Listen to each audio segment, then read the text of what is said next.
How about now? Y'all hear me now?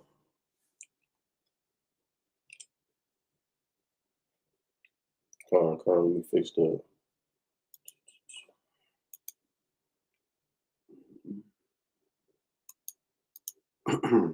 How about now? All praises. Call on Yahweh. Captain Azariah gonna be here in about 5 or so minutes. Before we get into it, you know, just greetings to the family. Again, it's your brother AhshRawchaa, Fire of God. How y'all Monday going? How was y'all weekend? All that. Make sure you share, make sure you subscribe. We're gonna go into some things. If you know some Christians, tag them, let them know we might be able to get into some smoke. But the most important thing is we're gonna have a family talk, a family discussion about some of the shenanigans that have been going on in the nation. You said the volume low.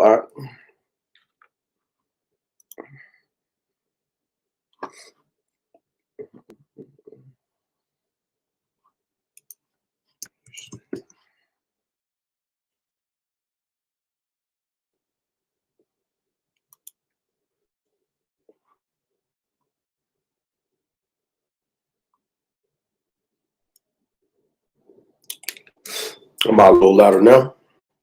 All praises. Just had to turn up this microphone real quick. The water for that. Ancient snow. Why don't we? What a question. Why don't we? And I got my own answer as to that. A lot of it is because despite what intuition says, we still got our head so far up master's ass. You know, a lot of us are still trying to figure out how to survive on the plantation, right? And that's the root of a lot of our issues. I like that name. Ancients knew. Why don't we? And that's one of the primary things I want to talk about is over identifying with the wrong things and starting to identify with the right thing. Notice I said over identify with the wrong things, plural, but under identify with the wrong thing. We busy chasing slave owner money. We want the trinkets, we want the gold, we want masses validation still. Massa like me, mama, that chicken George bullshit. Oh, that's what's been doing this away. That's why the Most High had asked us, you know, is Israel a homeborn slave? And unfortunately, a lot of us are right now. I want y'all to do me a favor. How many of y'all is on Facebook? If any of y'all are on Facebook, I got wind of a story that a brother had he abused his wife. He raped his wife, and he did a post on Facebook about it.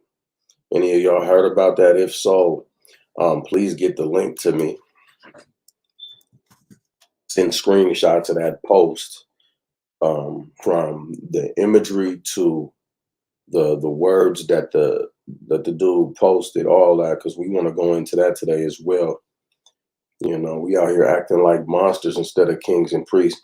And the unfortunate thing is the brother identifies as an Israelite, you know, try to use the Bible to justify his madness. So if any of y'all heard about that, please send that to fireofgodclassroom@gmail.com. I am not a Facebook user, so please send screenshots. We need that. We need to raise awareness on that, and we need to stop turning a blind eye to shit like that. You know, just like we did with R. Kelly. We found out R. Kelly was doing what he was doing, and we fought tooth and nail for him. So the email's in the chat. Anybody want to send that? Anybody got any questions before we start up? We got 11 people in here.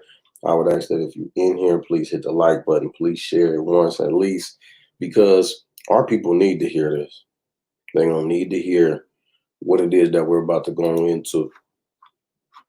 You know, we're gonna hope that we bring some things to the table that can give you all things to reflect on that maybe you're not reflecting on. And hell, maybe we'll leave here with some gems that we haven't been reflecting on.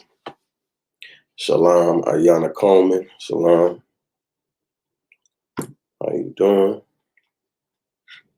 Please like and share. That's the biggest contribution that you can make.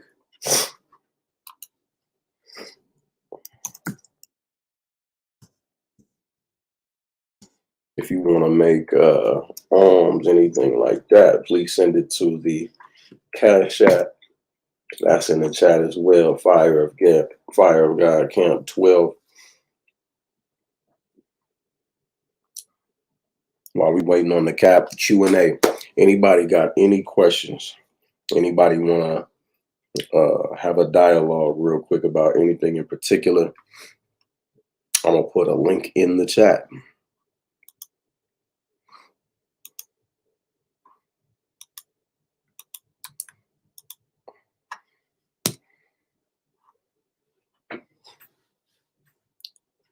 For smoke, link in the chat for any type of smoke.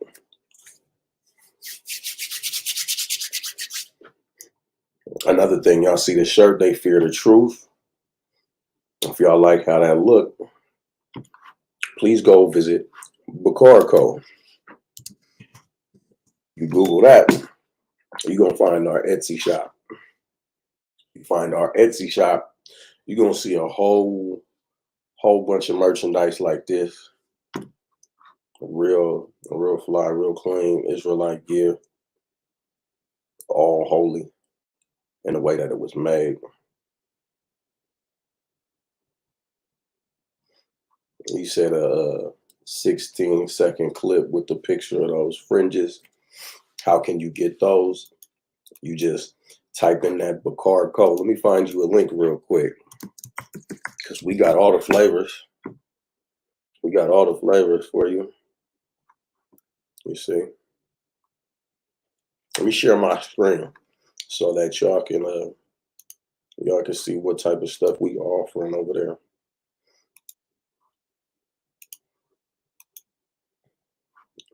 You see? These tassels is handmade by my Reb, Yahawashi. So keep that in mind.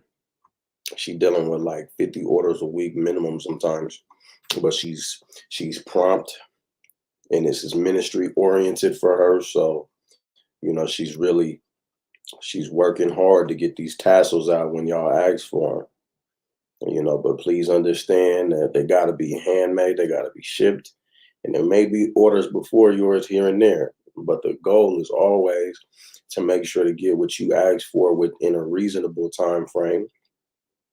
When you place these orders, you will see the estimated ETA. So yeah, just come in, pick your flavor, pick your size accordingly, follow the necessary instructions.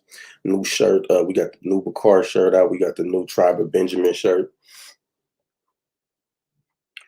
This one I really like. Look at the back of this one. You see? Bakar and AhshRawchaa. The message behind this shirt is choose AhshRawchaa. Choose your culture, choose your heritage. You see? But if that answers your question, that's how you get the shirt. So I'm gonna put the link in the chat. You'll see the storefront here, and you'll be able to place your order for your tassels, for your clothes, whatever it is that suits you.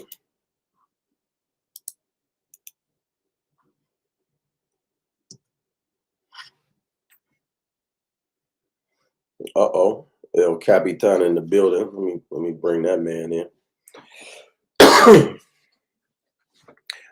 Hey Cap, let me know when you ready to come in, or are you able to just add to the stream when you ready? I don't wanna force it. Yeah. That man got look at that shirt right there. I like that one. Hey, y'all like United. That one, yeah. Y'all like that? Hey, check that out, right? Look at Check that. that out, man. We got 3 lions up here too, right? All right. He banging. He's Banging today, Ak. How you doing, Cap? Hey, man, I'm good, man. All praises to the Most High, man. I'm glad, man, I'm still here, man. I'm still in my right mind. You know, I'm still trying to be a part of the solution, man, not a part of the problem. All right? Come on. Hey, one second, AhshRawchaa. No, you good.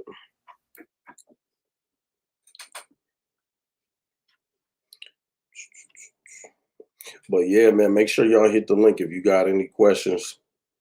Go ahead and ask them in the chat, but hit the link if you wanna run the fade, if you wanna get a little bit of smoke. Matter of fact, I'm gonna do a post on the YouTube. I've been dying to cut a Christian.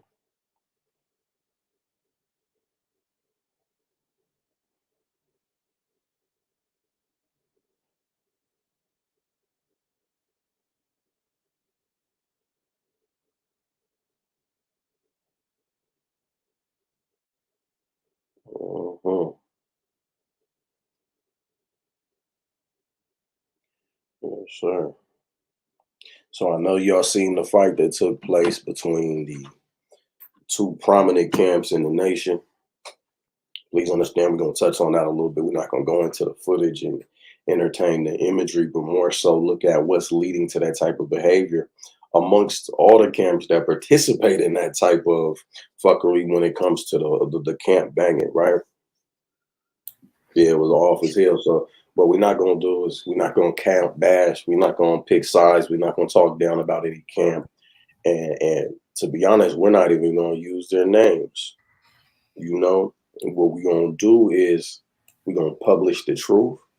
We're going to promote brotherly love. And we know without having to go into footage or name names that we see this type of stuff happen around us all the time. And it's about learning what's blocking us from being the solution. Right. So without further ado, Cap, did you want to make any announcement or add anything before we jump into it, my brother? Nothing too formal. Yeah, I got a couple of precepts I want to bring out. Just give me 1 second, 1 second, my brother, and I'll be ready to go. I'm just still pulling up a couple of things. I'm pulling up my blue letter in the background. So just give me 1 second, all right? Hey, for sure. And that's why he's the captain. That man stays pulling precepts and even more so applying the precepts.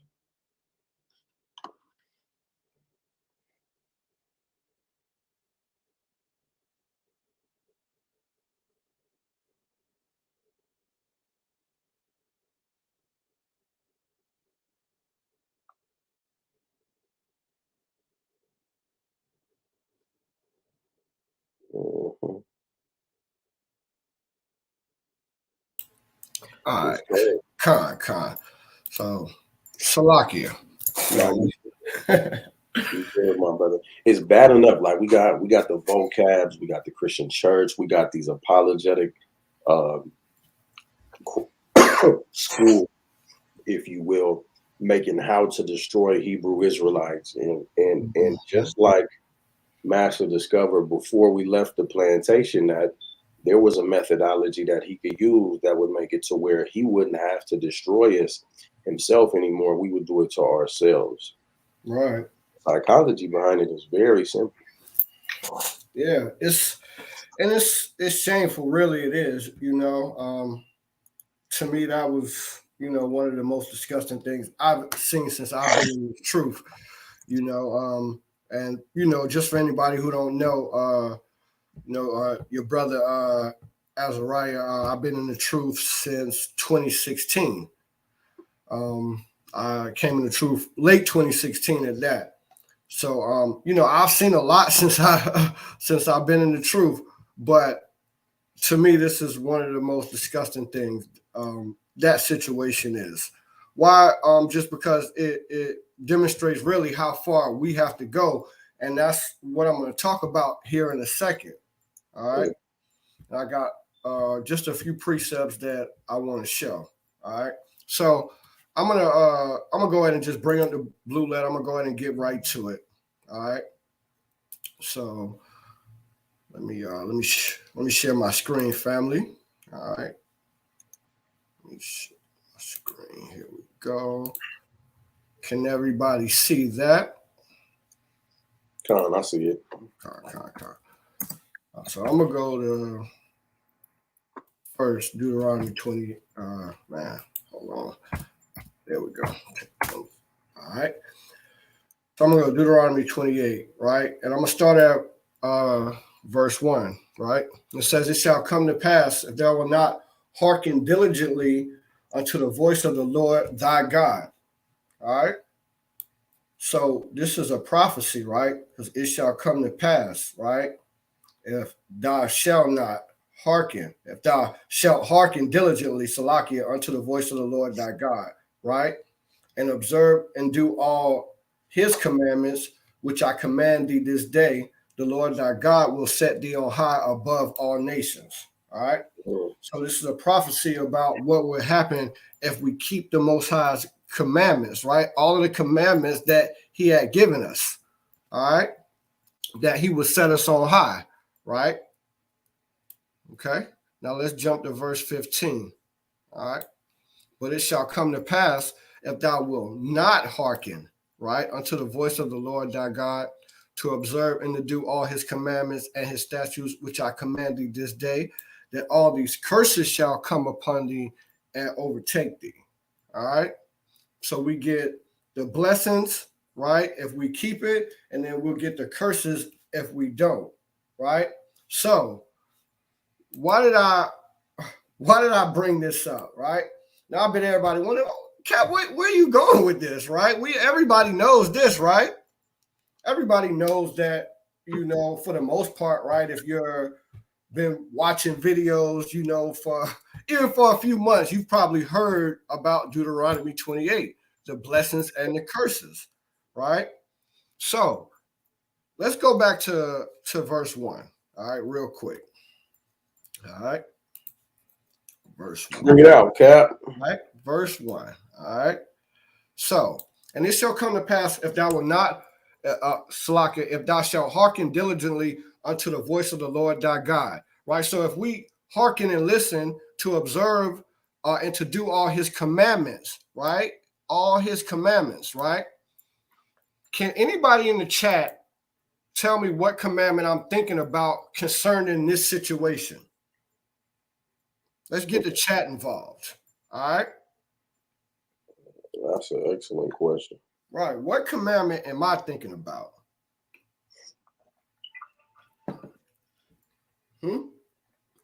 If anybody know, just drop it in the chat right quick, man. I'm gonna give it a second. All right. I'm gonna unshare my screen for a second. All right. I know y'all know this one. All right. Where all y'all Bible scholars at, man? Right? If you're an Israelite, man, you a scholar. Why? Because this is your text, man. All right. See, the oracles was given to us, right? I know we don't just know slice, cut them up. Uh-huh.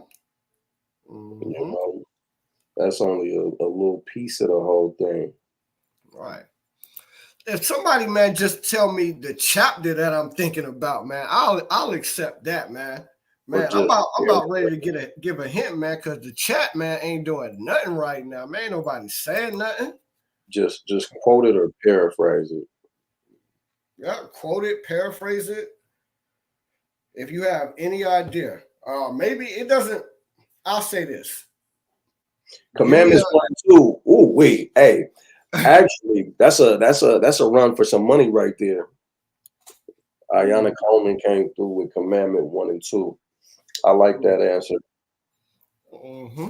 I like that. I like that. Absolutely. What you looking for, Cap? Absolutely. Right.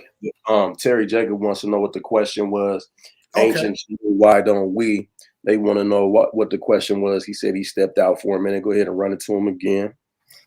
So I read Deuteronomy chapter 28 and verse 1, right? So we all know pretty much what that says. So I'm going to paraphrase it, right? if we observe and keep all these, all of the Most High's commandments, which he had commanded us that day, right?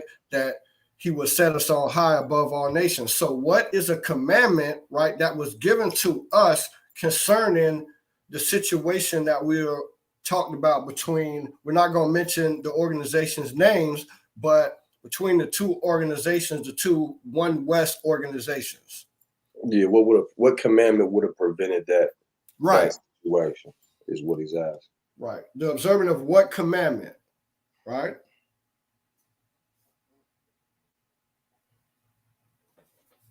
All right, so we're gonna give it a few more minutes since the brother Terry Jacobs wanted us to restate the question. Yeah, paraphrase it. Mm-hmm. Woo! Man, there we go. Man. All right, bro. I knew we had some Bible scholars in here, man.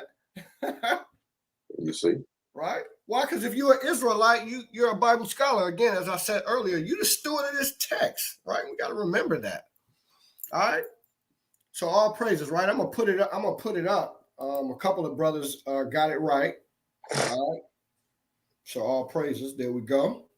You see, the sister came through and showed brothers how it's done.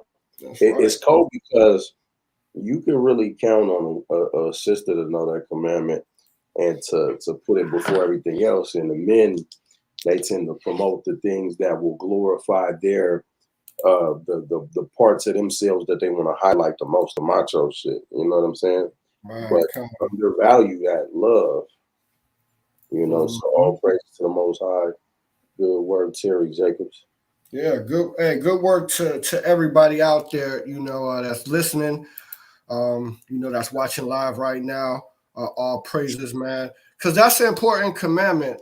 To me, you know, that's one of the commandments, man, that I personally hold dear to my heart. You know, and I love to see more of the brotherly love, you know, permeate throughout our nation. All right. Why? Why is that? And I got a couple more precepts that I want to bring out too, family. All right. So I'm gonna share my screen again. Barbecue shop. All right. So let me just pull it up. Can everybody see that, right? Con. All right. All praises. So I'm gonna read. This is Matthew chapter 11, verse 12, right? And from the days of John the Baptist until now, the kingdom of heaven, right? What is the kingdom of heaven, right? What is the kingdom of heaven? Where is the kingdom of heaven? This is another question for the chat. Where is the kingdom of heaven? Right? Where is the kingdom of heaven? Because if you don't know, the kingdom of heaven currently is on earth right now. It's with us right now. Where is it? In the chat, tell me where it is, please. All right. If you know where it's at, put it in the chat. Right. Where is the kingdom of heaven? That's a bar right there. You know, bars, right? Bars, and I ain't even trying, man. Your boy Cap, he don't even rap. All right. You did it again. All right, man. But I've been witty since a child, though. All right. Lord and Christ. Right. He's a natural. All praises. Right. So I just want to know, where's the kingdom of heaven at? Right. It's currently with us, right? And I see somebody say it's on earth with us, right? It is, right? It is with us, right?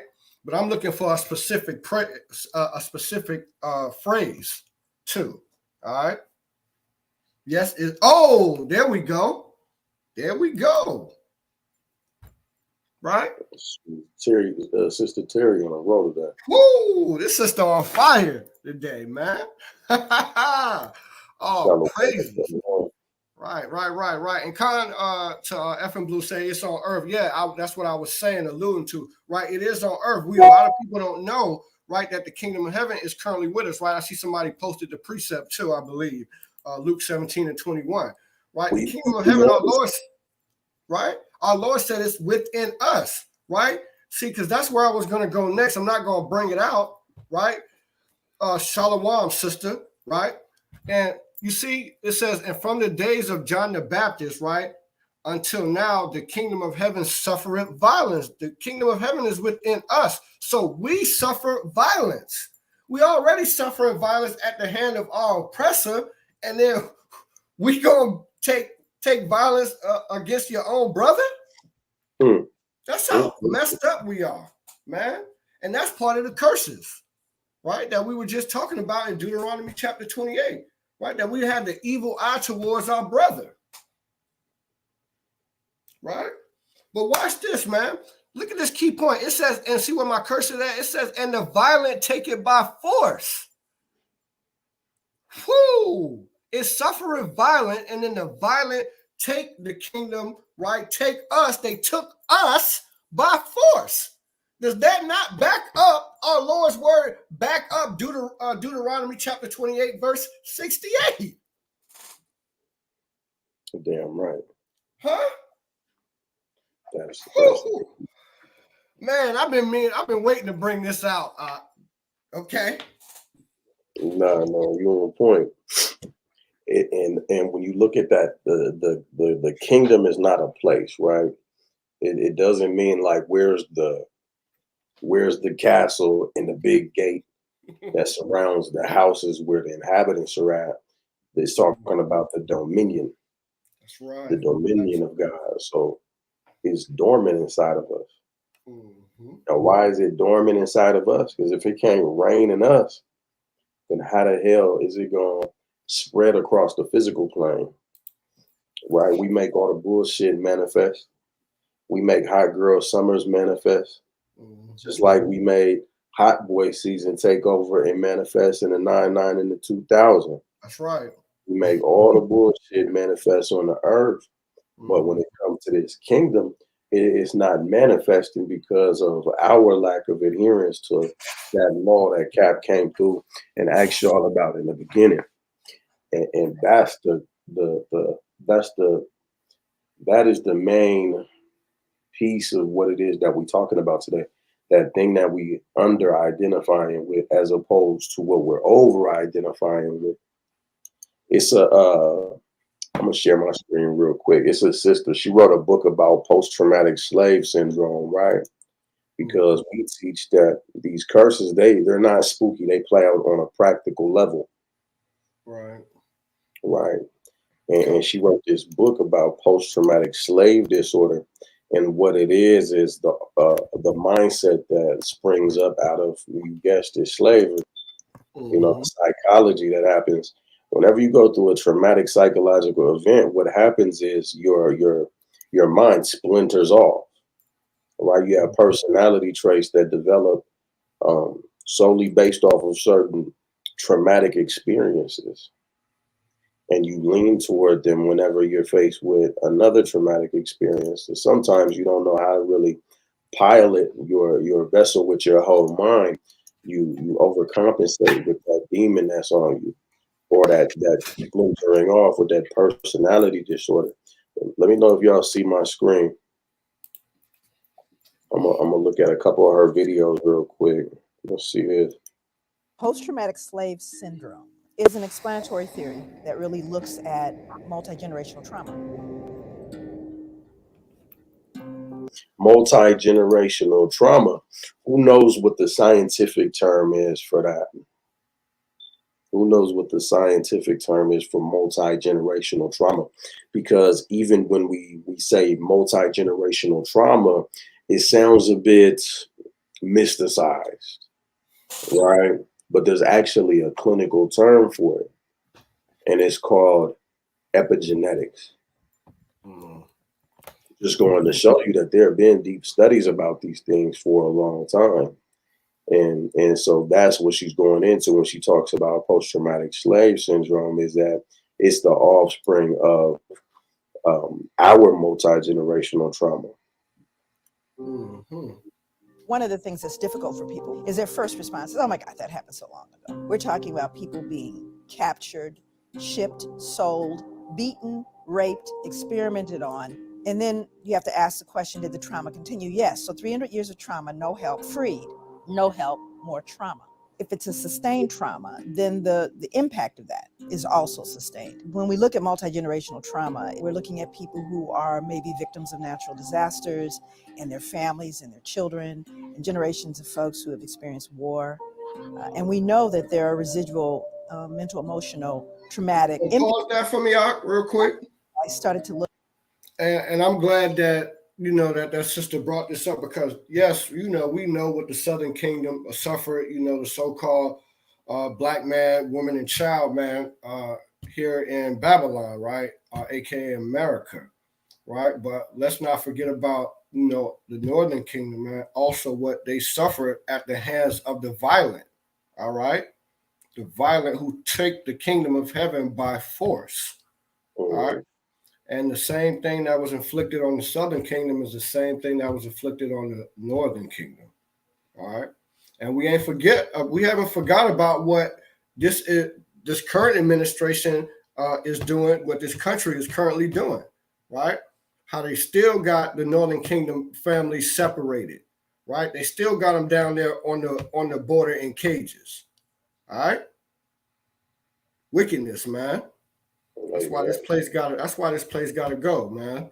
So we ain't forgot, man. All right. And nor should we. Right? What we gotta do is lean into it, you know, because we're told that unless we really deal with the fact, that's what therapy is leaning into something happened. And your job is to process what happened, or else you're gonna push it down. And that's our toxic hustle mentality. That's where that comes from, is desperation and despair and scarcity. And a lot of times what we're doing is hustling so that we can think past what it is that's hurting inside. Because after a while, it ain't about that there was only moldy bread in the cabinet. It ain't about the fact that it was Thai ramen for breakfast, lunch, and dinner, or if that. It ain't about the fact that it was only hash browns to eat all week, or maybe there wasn't no food. Maybe you were surviving off of chips. It ain't about the gang activity after one point.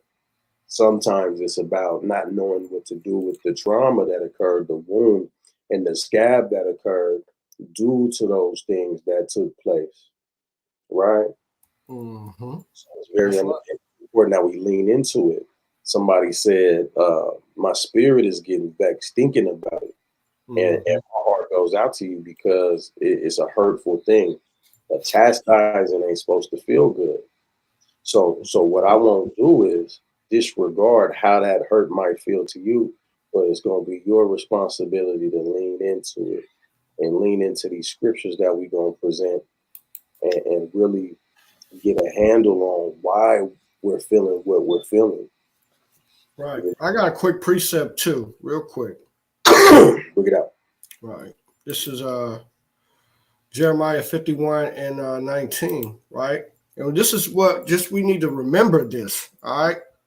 All right, because your spirit is vexed, you know, my brother or my sister, right? Remember this though, right? This is what the Most High Yahweh says. He says the portion of Jacob is not like them. The portion, right? The portion. Is this everybody, right? No, the portion of Jacob is not like them, all right? So why is he not like them? Why? Because he's the former of all things, all right? But this is the important part. And Israel is the rod of his inheritance, all right? So that's what you got to remember, right? I know this is vexing everything that we went through, but we're not like these other nations. Even though we've been through a lot, we still endure. We're still strong. We're still the most beautiful people on the planet, the most talented, the most intelligent, right? The best looking, all right? The most intellectual, all right? The most creative, all right? Not to mention the strongest, the fastest, the best looking, all right? Let's remember that. Let's go back into this video, because I want everybody to grasp and swallow this post-traumatic slave disorder, because you're gonna start to see just how functionally necessary Yahawashi's teachings were, and why if we dismiss them to any degree, we gonna keep experiencing these same traumas over and over again, and we never gonna grow out of it. Experience war, and we know that there are residual mental, emotional, traumatic impact. And what I did was I started to look at the African American experience, starting with slavery, as a real clear, long enduring trauma. So I started to see that there were clear connections between that survival behavior and contemporary living in African American experience. I started to see common behaviors that I took for granted as, well, cultural. There's adaptive behaviors, survival behaviors. Well, what are they? Let's just say 2019, you have a Black mother and a white mother. The sons go to school together. They find themselves at a meeting. The Black mother leans over to the white mother and says, I just wanted to mention to you that I noticed that your son is really doing quite well. And the white mother's response is, oh, thank you. She begins to go on and on about he won the science fair, his uncle's an astronaut. She's just oozing. She realizes the Black mother's son is actually excelling her son. And she says, well, wait a minute. Your son's the one that's really coming along.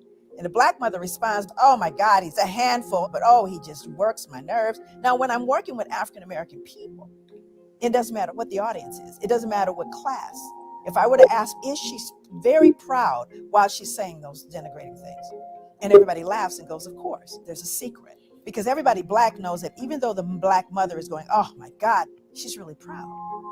So now let's roll that scene back 300 years. And let's say this Black mother is working in the fields, and a white slave owner comes through and says, wow, that boy is really coming along. What is she gonna say? No, he's not. He's stupid. He's shiftless. He can't work, because I don't want you to sell him. Now you see that? What she's doing is she's showing how trauma responses can be passed down. So Cap, what I want you to do is get Lamentation 5 and 7, and then we're gonna go from there to Romans 15 and 4. Shalom to everybody coming in. This is an important live. You know, we are going to get some smoke later if necessary, but the primary focus is going to be mending a lot of the wounds that we have, using the text to do it and combining it with the sciences that we know, not the sciences so-called, but we're going to look at empirical data, and especially that of what you can observe in the mind and how it works, and how it plays into how we're supposed to actually be applying these scriptures. We're given what's going to happen, what happened, and we're told what's going to happen some more, and then it happens. You're not supposed to look back and wonder what the hell wrong, why you can't get along with your brother. You're supposed to know the answer already. You know? So ancients knew, why don't we?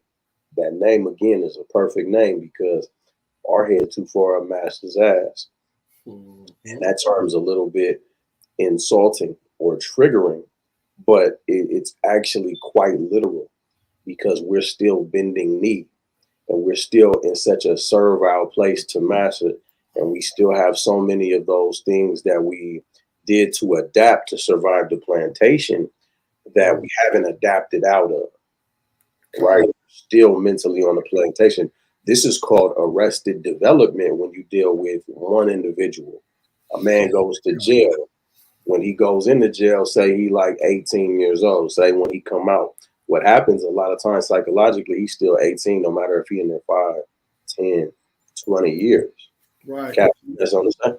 Right, Khan. Yeah, our growth has been stunted. It made me think of this verse or this phrase that Nas said on one of his songs. He says, like, you know, like basically give us a chance, man. The Black man and woman, we like the teenagers of this world, right?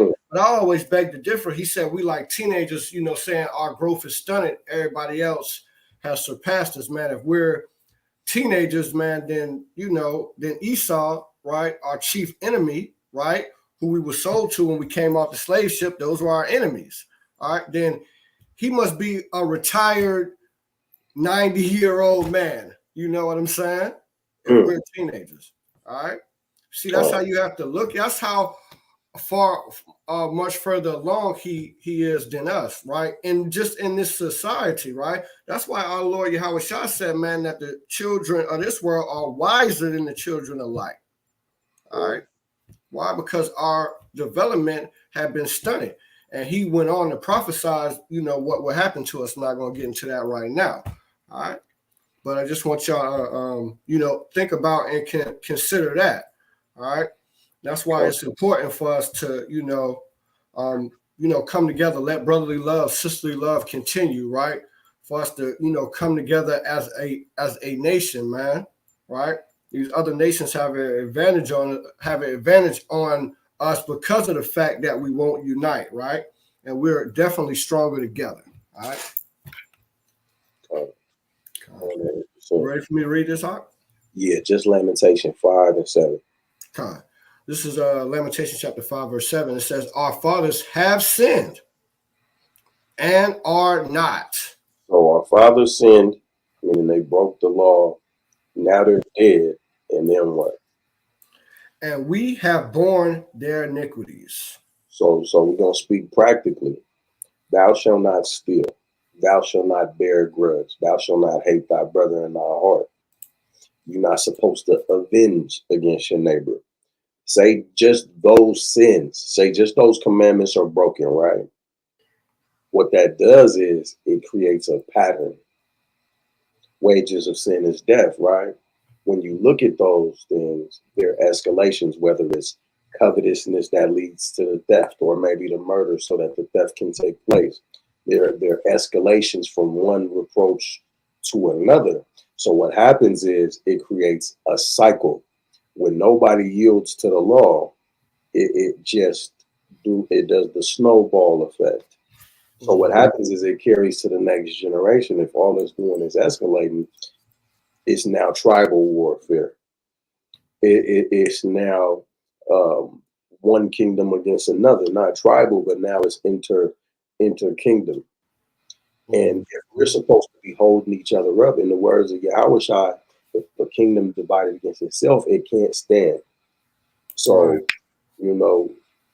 slavery, the verse 8 of that same chapter says that servants rule over. Well, the only way that people who's supposed to be your servants is going to rule over you is if you can't sustain yourself anymore. And how you going to sustain yourself if instead you're deteriorating from the inside out, right? So it plays out practically, these curses. So our responsibility is to look at Romans 15 and 4, Brother CASHAPP. We're supposed to look at where the snowball started, not so that we can blame, but so that every man can take his stance and say, I'm going to be the change that I want to see. I'm going to thaw this snowball out from where I stand and stop this thing from rolling and rolling. And I'm, of course, speaking very figuratively. But go ahead, Brandon, you got it.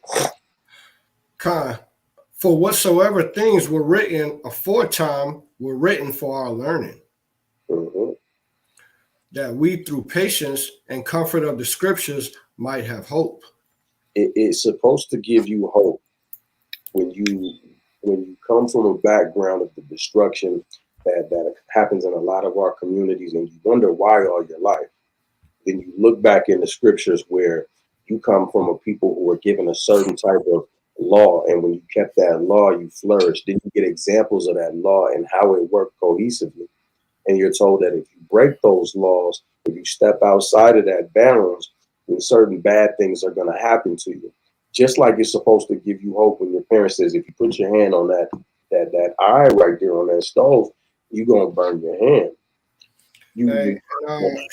Salaki, if I could add a shout out to the brother Shane Starlin, appreciate the donation. All praises. The water. So what you're supposed to do is gain hope. You stick your hand out on the stove, you burn your hand. That hurts. There's nothing you can really do about that unless there's a nurturer there. We got a nurturer in this word, in the Holy Spirit. We had a nurturer in Yahawashi. And so he told us, look, pointing towards the scriptures, you were told not to put your hand on that oven. Now here's some ointment. you know, and look back. Remember, you were told not to do that. Think about everything else I told you not to do. And now you have a reference. Okay, this person was able to predict that if I did something foul, it was going to yield some negative results. When the negative results occurred, he gives a solution, that ointment, right? So what now has to happen is you trust, because it says the things that are written aforetime are for our learning. What you learn is information that you acquire, and it becomes knowledge. What you know should contribute towards what you do. If you know better, you do better. Meaning that you're supposed to take some sort of stance where you're identifying with those things that are written before a time. And a lot of us only identify with the scriptures up to the point where we kings, we supposed to rule. We supposed to be dominant in our households. We supposed to be able to marry this many. We supposed to be rich. We supposed to be able to blame somebody for all our issues. And make no fucking mistake, all those things can be true. But if you miss the whole point, then you line yourself somewhere, and that's enough leaven to leaven the whole lot. You know, let me know if I'm not being very clear. Cap, you want to add? Oh no, I didn't want to add anything to that. I mean, I absolutely agree with what you're saying. I got a precept. I'm gonna let you continue, but I do have a precept that I want to bring out here in just a moment. Yeah, if you bring it out. Yeah, bring it out, brother. You see? Give me one second. Let me While Cap adding the precept, make sure that you like, make sure that you subscribe, make sure that you share. You know, we need to get the likes up so that the algorithm picks us up, especially if we in here bringing it out. You know, if we just BSing and it's not that valuable, I understand it. But if you can, if it's good, I demand it. We need go. I had to pull up the Apocrypha, man. All right, real quick.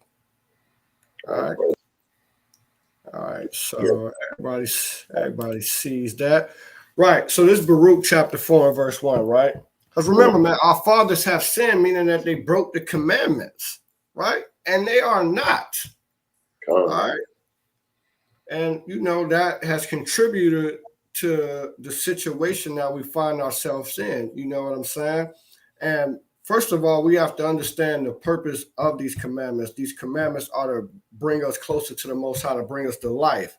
All right? Okay? And they're not to be used in a manner that's, I'm going to just say that could be perceived as being wicked. All right? I'm just being honest, man. You can't take the scriptures out of context and try to apply them to use them to control your significant other, your spouse. All right. That's not what they're here for. All right. That's not the purpose of it. All right. We're going to read about the purpose right here. All right. So it says that this is the book of the commandments of Yahweh. All right. So this is the book of the commandments of the Most High Yahweh. Right. He is. All right. In existence. All right. And the law that endureth forever. All right. So his law is for forever. All right. That's how long it endureth. All right. So the Christian church, y'all got that messed up. All right. But that's not what we're talking about right now. Right. And all that keep it shall come to life. See that? All right. If you want to live, keep these commandments. All right. Keep these commandments. Right? But such as leave it shall die. All right. If you want to die, don't keep these commandments. All right. You can assure yourself death. All right. All right. So understand that. But notice what it didn't say here. It says this is the book of the commandments, the law that endure forever, such as keep it shall come to life. Right. If you don't keep it, right, if you leave it, then you're going to die. But it don't say anything about this is the text that's here for you to control people. All right. That's because if that becomes your focus, what happens to you? What happens to you? You lose the fact that That's there for you to govern yourself first and foremost, because every man is supposed to seek out salvation. How? Mm-hmm. Fear and trembling. Fear and trembling. You get to the point where you're too busy trying to instill fear and trembling in somebody else, you done already lost. And you know, if somebody really wants to see and you being a light, they gonna goddamn see. Mm-hmm. Right. And look, it tells you in what's that, Numbers 15 and 38, right? That your fringes, right? It's for you to look upon them. All right. And remember to keep these commandments. All right. For you. All right, for you, not for you to use it to control anybody. I mean, we teach the gospel, you know what I'm saying? But ultimately, every man, woman, right, they have to make the decision on keeping the commandments for themselves. All right, got to be persuaded in their own mind to do this. All right, but they still got to know that you're commanded to do this, though. All right, why? Because we're in covenant with the Heavenly Father. All right, okay, right. So what? So look what it say right here. It says, turn thee, O Jacob, all right, O Israel, all right, and take heed of it. All right, take heed of it, man, in your mind, right? Be mindful, be aware of it, right? That's why you're supposed to wear the fringes so you can look upon it. Keep the law in your mind, all right? Because if you do that, what's going to happen? You're going to walk in the presence of the light thereof. Right? The light that comes from the law. That's why in Ecclesiastes chapter 8, right? Solomon says that wisdom makes a man's face to shine, right? That's the light that comes off you. Right? That's why Moses had to put the veil over his face. All right? See that? So we want to walk in this light, right? So that we may be illuminated. All right? And not just illuminated. Y'all see where my curse is? Also, that we should what? Keep it so that we can come to life. What life is that? Eternal life. All right. And what did our Lord say? Right? In the book of Matthew, right? He said in Matthew, what's that? 19 and 16, right? He says that if you want to come to life, what do you got to do? Keep the commandments. All right. So keep these commandments. And again, we're reiterating the point that you got to keep these commandments is for you. All right. And not for you to use them and try to apply them in a wicked way, to use precepts out of context to try to control the daughters of Yasharallah. All right, that is not what this text does. Not that is. I repeat, that is not what this text is for. All right. Now I'm not going to get into the reason why I'm so adamant about this right now. I'm gonna just tell you that your boy Cap is on Facebook. I'm thinking about getting rid of my Facebook because this is stuff that you encounter on social media, and it's vexing to the spirit. All right, how brethren will take precepts out of context. Why? I'm gonna tell you why, man. Why? Because they're not keeping these commandments, bro. All right, I'm gonna just keep it real, bro. You're not keeping these commandments if you're gonna use and abuse the text like that. All right. So first focus on getting yourself right. Okay. You keeping the commandments to the best of your abilities, not getting on social media, right? Trying to be a social media teacher. Trying to be a pretender light. Right. A pretender light. Perfect. Right? Okay. Get that clear. All right. So you get yourself up in these commandments. You walk in the light thereof. That first you get yourself illuminated. And then, you know what I'm saying? Look, my suggestion is, man, get with an organization, man. You know what I'm saying? All right. Some brothers that's going to hold you accountable, man. Get with Fire of God ASAP. Right. Look, bro. Get with the Fire of God, man. We'll hold you accountable, man. And we want to, and other organizations too, right? And get built up. And then when the Lord raised you up to be a teacher, then you teach. All right. Look, man, I came in the truth, like I said, in 2016, and I didn't begin to try to teach anybody into man, around 2020, around the time COVID was hitting. All right. So years.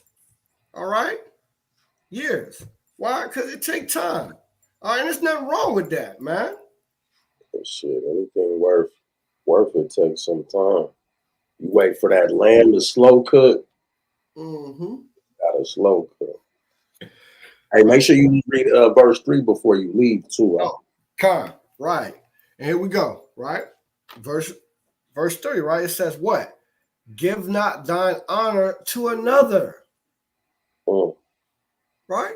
So what is our honor? Right. Our honor is the law, statutes, and commandments in the sight of these nations. Right. It's our wisdom. Right. It's our knowledge. It's our honor in the sight of all these nations. Right.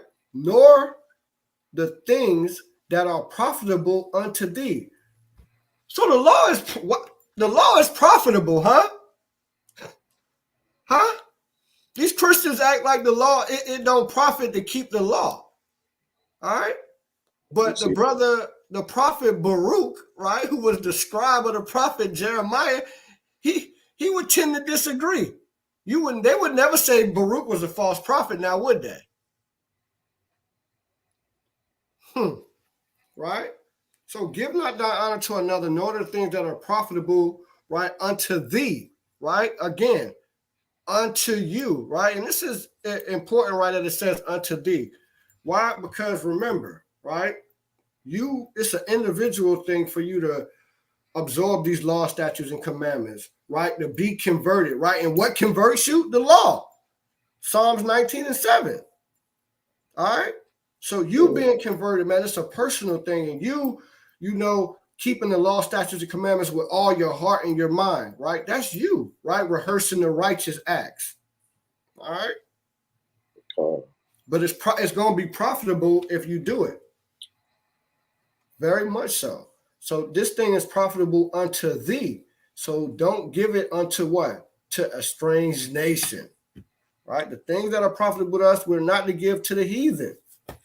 Hey, and when you look at the give not, the connotation is not necessarily sharing, right? Because if a heathen came to Israel, they got to know law because they got to abide by the law. You know what I'm saying? The connotation is surrendering it. So giving, like you don't want to give your V card to any old dude around the way, and you don't want to open the household up and give the keys away to any old person. Right? Once you give it to them, they're gonna trample it underfoot. That's what Yahawashi came and said. And you're gonna be estranged from it, and they're gonna be able to benefit you no more. All right, Carl, I like what this brother said right here, right? He said, right, this is what our Lord said, right? Because it's not meat, right, to give the children's bread unto the dogs. All right, and that just is what it is, man. It's profitable unto us, and we're not gonna surrender. You know what I'm saying? Our card, all right. We ain't gonna surrender the black card, all right. All right, just drop it, man. You know what I'm saying, with the pen number written in the Sharpie on the back.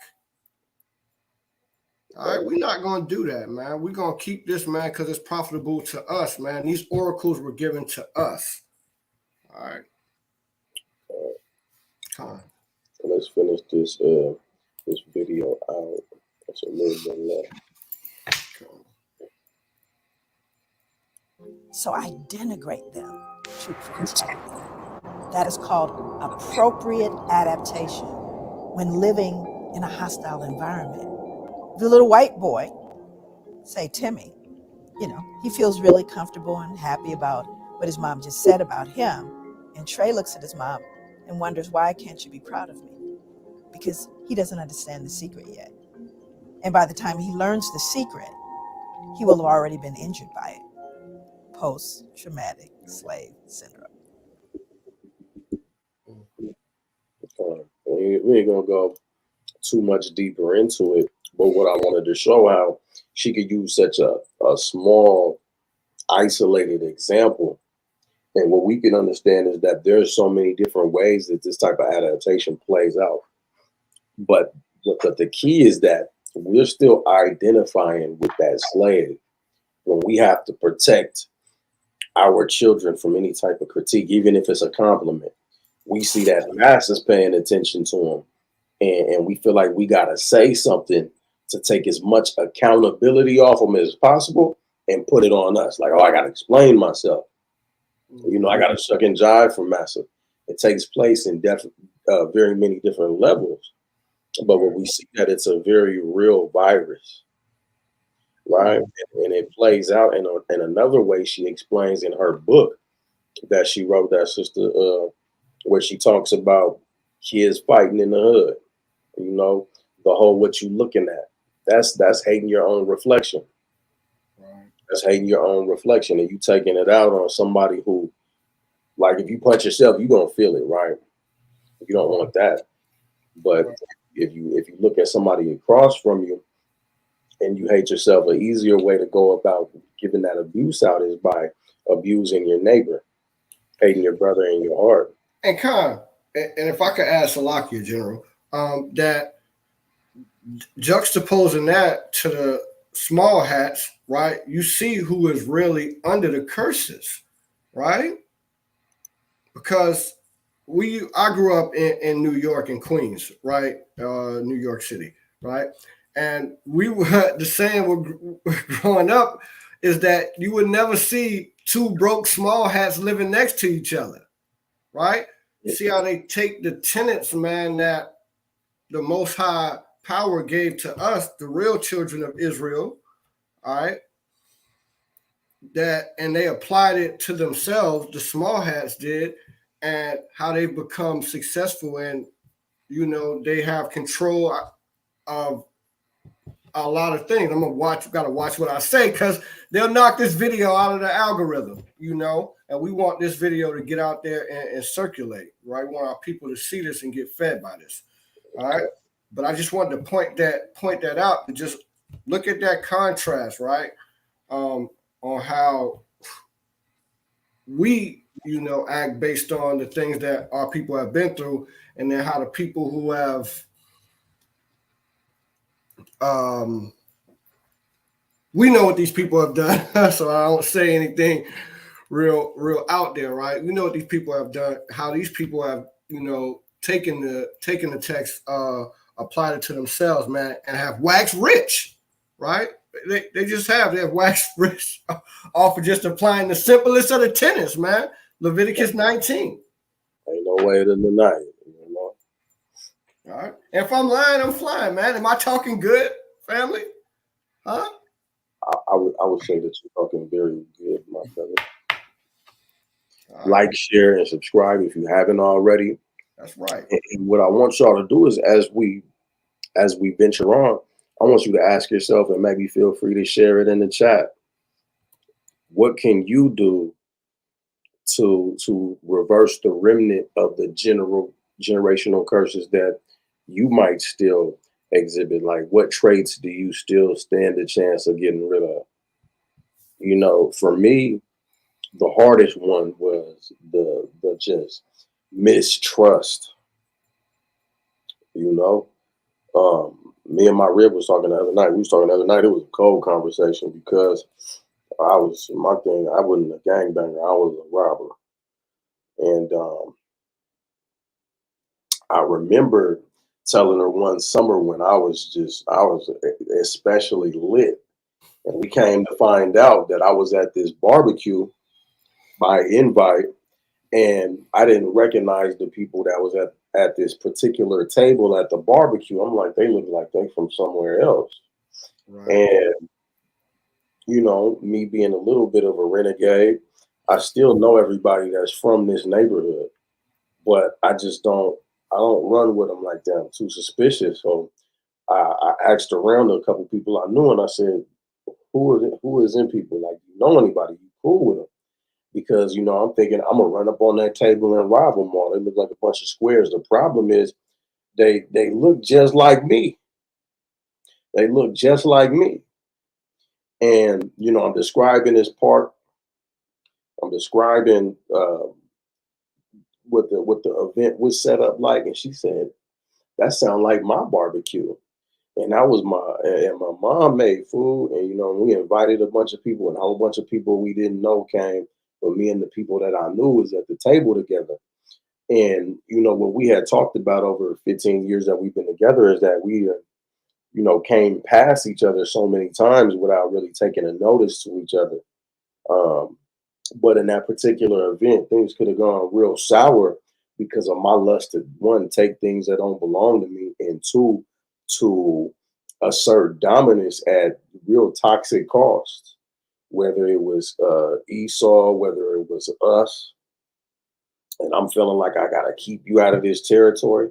The real psychology should have been, I don't know y'all in this area. You clearly don't know all the people that's around here. Maybe you wanted to invite people that live closer to this area because she lived far on the outskirts of Seattle, right? But my mentality, if I wasn't toxic, would have been, let me go introduce myself, make sure that all these people that look just like me are well acquainted with the surroundings, well acquainted with the environment.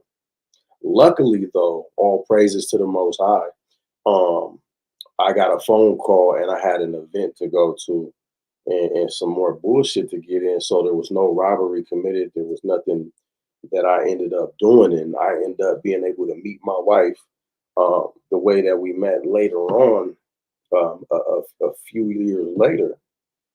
But it's just what it made me think about are all the missed opportunities we have to build something. Every time we just beef, and every time we walk past a brother and we mean like, or we decide to pick a fight in the line at the club or some bullshit like that.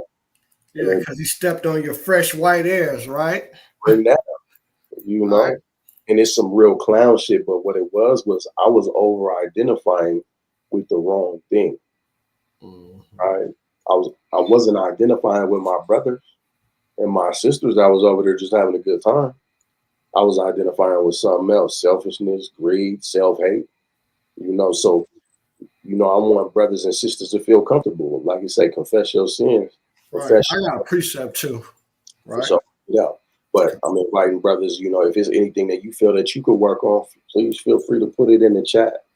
And what we'll do is make sure that here at this channel, we're building a community where we hold each other accountable, so that we can understand that when I look at you, I'm looking at somebody that's really just like me. Right. Hey, come, man. If you like that, man, because they fear the truth shirt, you know what I'm saying? Go to Bakar.com, man. All right.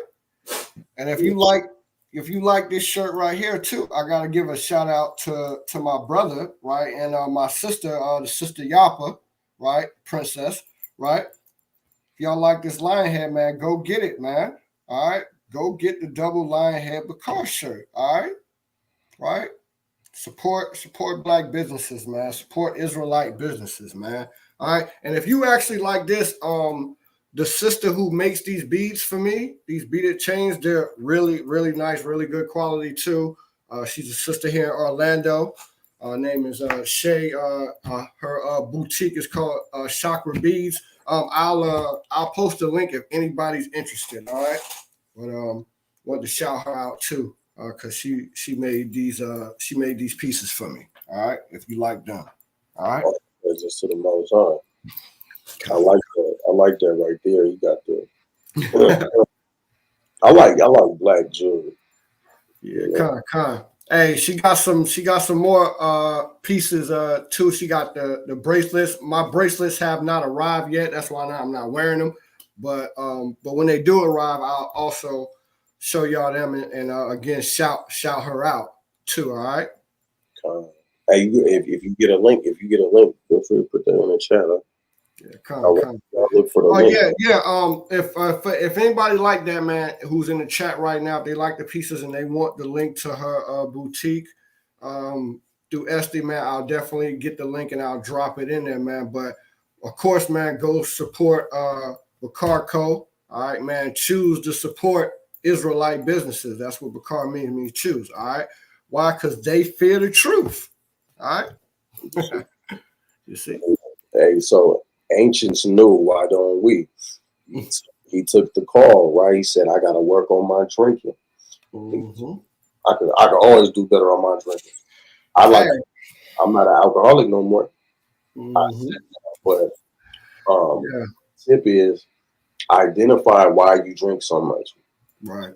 Identify what it is that you're trying to get rid of when you drink first and foremost, and learn to cope with that. You know, learn to cope with it on a one-on-one with yourself. Brother David Sling said, what I have to work on within myself is my anger at our people for not sticking together and stomping these whack ass Edomites. Now, that right there is powerful. And I'm not going to lie, that's going to be a lot of our issues coming into this work, because what we're going to have to bow down to is that this thing going to happen on Yahawashi's time, on Yahweh's time at that. You know, to Yahweh, we ain't really going to unify and stomping them out like we supposed to, you know? And so it's definitely going to be frustrating. You know, take it from me, being in the truth. I've been doing the work about 8 years now, you know, so that's definitely a thing.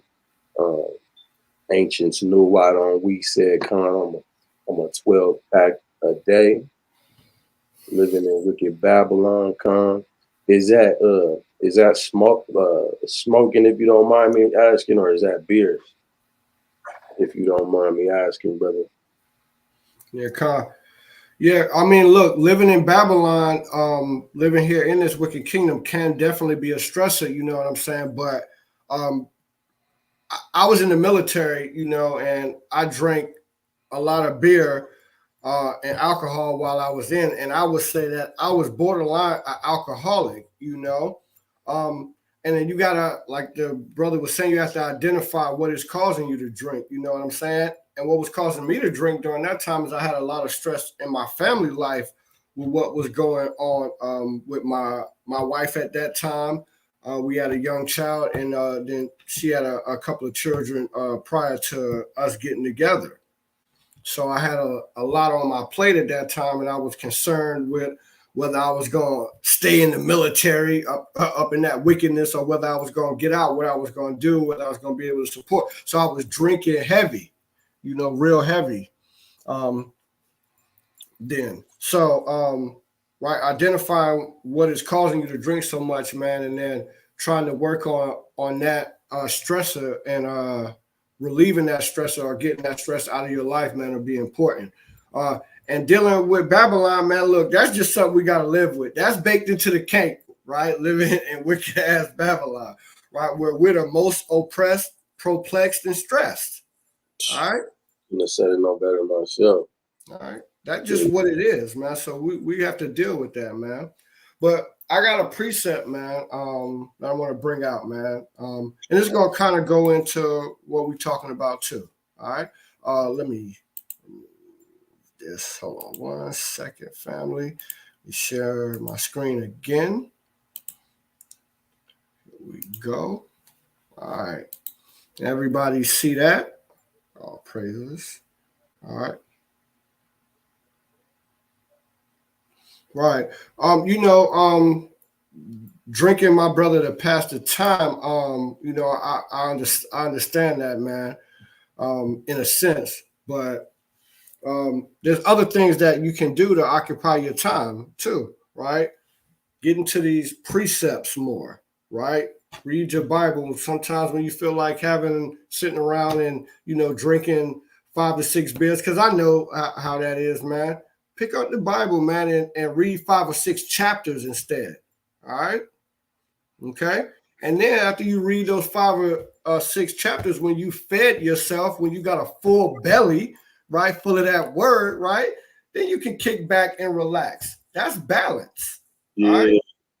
Don't drink 5 or 6 beers, drink 3 beers. Salakia, go ahead, General. Nah, no Salakia, you do, you perfect.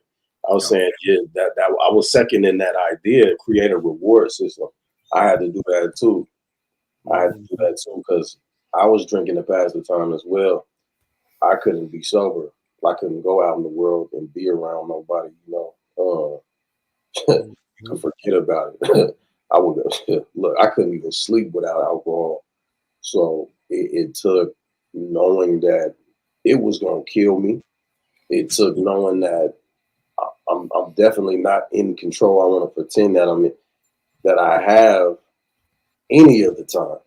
You know, and realizing that I don't have no control and kind of accepting that, creating a reward system, finding other things to fill my time with that were to build me up. But, you know, you have to be able to visualize a place where, you know, you do get built up, and you got to ask yourself what you want to be built up to, you know, before you can start to answer any of those other questions. So, you know, please feel free to hit us up, get in contact with us so that you can have brothers to talk to about those things. And I know I'm assuming a lot, but that's just if you feel like you could gain from it, you know. We'll put you in the WhatsApp group. It's a study group. We always in there. Yeah. And look, I definitely love the opportunity, you know what I'm saying? I would like the opportunity to talk with you too, my brother. So if you do reach out, just understand that, yeah, you'll definitely have the opportunity to speak with me personally and speak with the general personally too. You know, we definitely look forward to the opportunity, man, because that's what we're here for, right? That's our purpose. All right. To, you know, whom much is given, much is required. So we got to be servants. All right. And the water to David Sling, man. Yeah, I'm happy I got up out that wicked ass military too, man. Why? Because I'm in the exceedingly great army that the Most High Yahweh is building up, right? That came out of that valley of dry bones. All right. Okay. So that's what I'm about. All right. But we gotta take heed to these precepts that we got up here on the screen, man. I know y'all probably been reading them since they've been up there. Ain't nothing like we can't bring it out though. Hey, well, I got some more enlightenment to bring out. All right. Right. So this is what we got to remember, right? Verse, this is 2 Timothy, right? Remember, this is Paul's epistle, right, to young Timothy, all right? And this is his advice, all right? This is not the word of the Most High Yahweh, right? And if you mad about that, bro, we can talk about it, all right? This is not the word of God. This is advice. This is a letter, all right? This is like if the cap wrote you a letter right now, right, giving you advice on your drinking, you're not going to say that that's the word of God. Right now, if I quote a scripture in there where it does say of the Lord, that portion is the word of God. All right, all right, huh. So this is advice, man. But this is important advice, right? This is inspired advice, right, from our dear beloved mighty Benjamite. All right, shout out to the tribe of Benjamin too. All right, and our elder Marshall from our Baltimore camp. All right, mighty elder. Right. So let's read this. It says, "This know also that in the last days perilous times shall come." Right? We are currently in the last days. All right? Right? How do we know we're in the last days? Read Hebrews chapter 1, verse 1. It tells you upon the arrival, death, burial, resurrection of our Lord Yahawashi that put us into the last days. All right.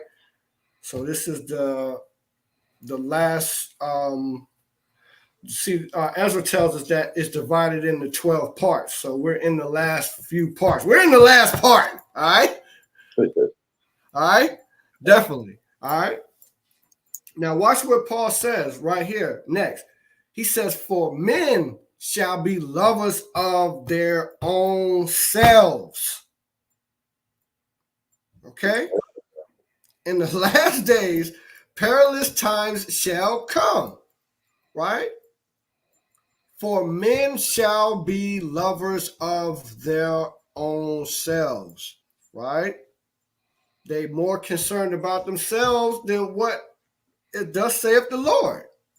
All right? What are they? They're covetous. All right? They braggadocious about everything that they got. All right? Nothing wrong with having nice things, and they covet these things, man, more than they covet the word of Yahweh. Right? They covet a nice car, you know what I'm saying, and some flashy jewels more than they covet the resurgence of the people of the Most High, right?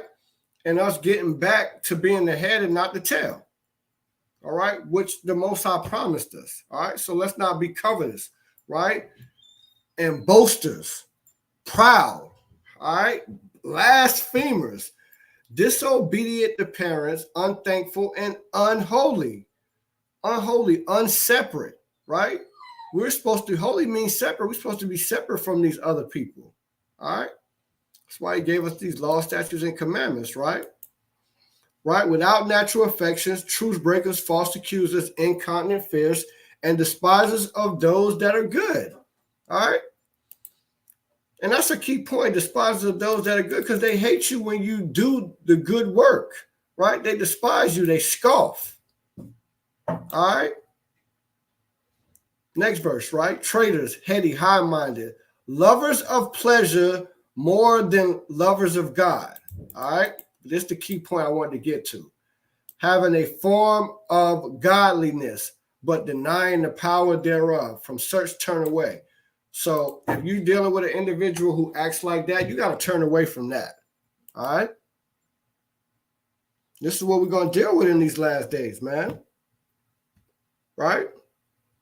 The fake me out Israelites. All right. Having a form of godliness, but denying the power thereof. All right. He got his fringes on, you know, right? But he's still doing all the same things he used to do when he was in the world. All right. Man, a shout out to the brother Deacon, man. He said, like the sister, she got her head wrap on, but she's still acting like a hoe. All right. And that's not how we want to be. All right. So, wanted to bring that out. All right. All right. That was good. Let's get James 5 and 7 too. James 5 and 7. 5 and 7 to 11. Con, I got you. Let me hold on, man. 1 second. There we go. You want James 5? Yeah, James 5 and 7. And we're gonna read through verse 11. Con. Idolatry and materialism. Mm-hmm. We'll get into that too, dealing with the mark of the beast. Right. And look, and these people love themselves, love themselves so much, man. They're gonna take that mark, man. They're gonna take that mark, man. Especially especially when we get a hold of it, you know, we're gonna go all out with it, man. All right. Well, this is the book of James, chapter 5, verse 7. It says, "Be patient, therefore, brethren, until the coming of the Lord." And so let's just unpack "be patient, brethren," until the coming of the Lord. That in itself just sounds crazy. But he's not talking about just sitting there waiting, right?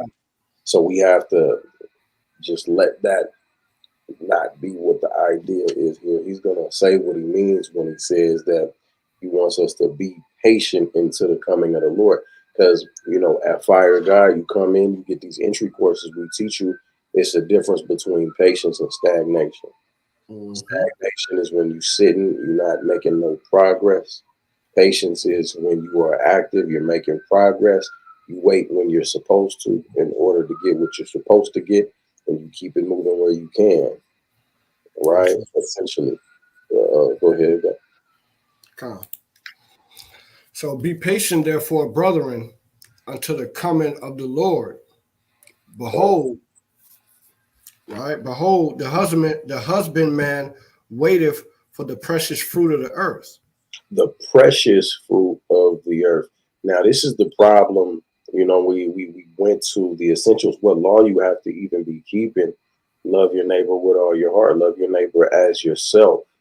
So we get into applying that to husbandry, waiting on the precious fruit. There's a certain love that's there as well. When you're a husbandman, you're tending to a garden, you're tending to a field. So there's a certain amount of finesse, a certain amount of strength and there's nurturing, there's delicateness that's required in order to do that job to the highest degree. Right. So you're tending to that garden and you're waiting for the precious fruit to spring up out of the earth. And what we got to understand is when we start doing these work, there's a frustration involved with brothers. You know, there's doctrinal issues that occur. And then there's fear that will reflect on the other people. There's our own sinful nature that will reflect on the people.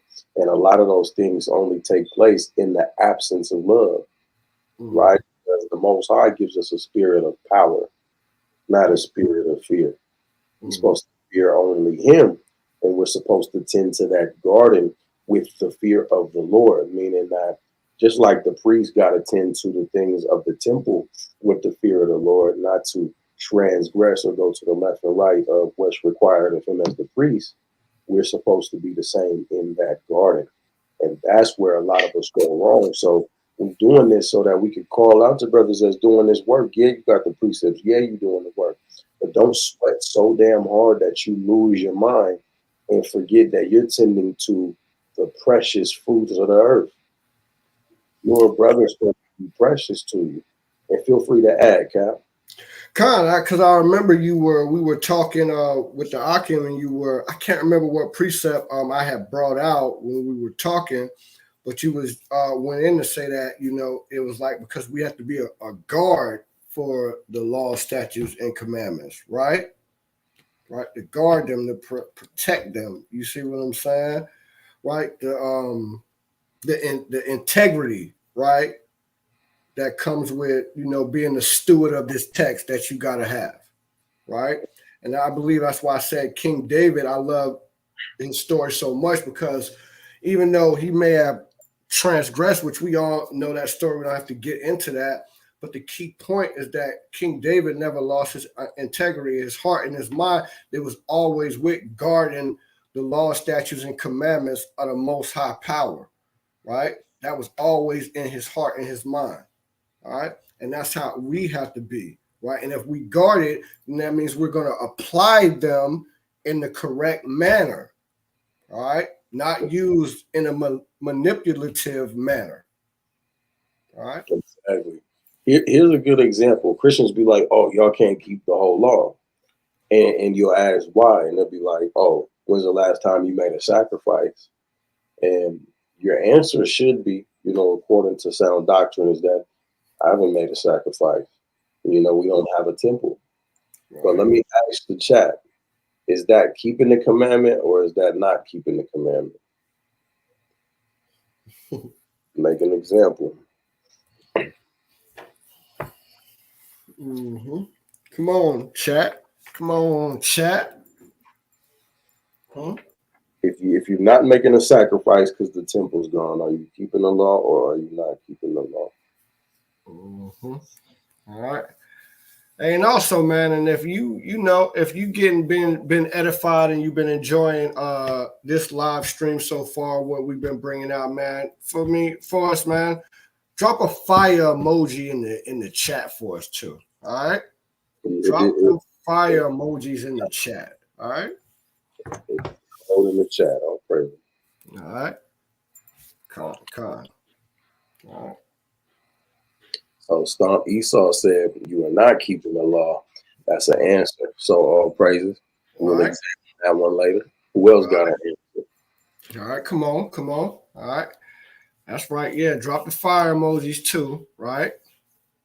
All right. If you feel like it's been edified, right? Fire the bomb in the chat, all praises to the Most High, right? But also like the brother said, we want to know, man, if you're not because we're not able to sacrifice, we don't have a temple, right? What is that? Is that not keeping the law? Are we not keeping the law? It's a kind of a trick question. It's kind of a trick question, but an honest answer is always better than making some shit up. Right. So the question is, if the temple's gone and you're not making a sacrifice, are you keeping the law or not? Because sacrifice is a part of the law, right? So if you're not making sacrifices in this day and age because we don't have a temple, are you keeping the whole law still? Mhm. All right, put your answer in there, man. If you already put an answer in there still, man, drop them fire emojis, drop them bomb emojis if we talking good. If you getting fed good, like, share, and subscribe to this channel. All right. Stomp Esau, I like that. I like that answer too. We gonna entertain specifically the idea of the burnt offerings. Yeah, I And like this. I like that answer. so let's get Deuteronomy 12 and 11, because what Stomp Esau said is still true, right? But there's still an answer to this question. So we're gonna get You want Deuteronomy and 11.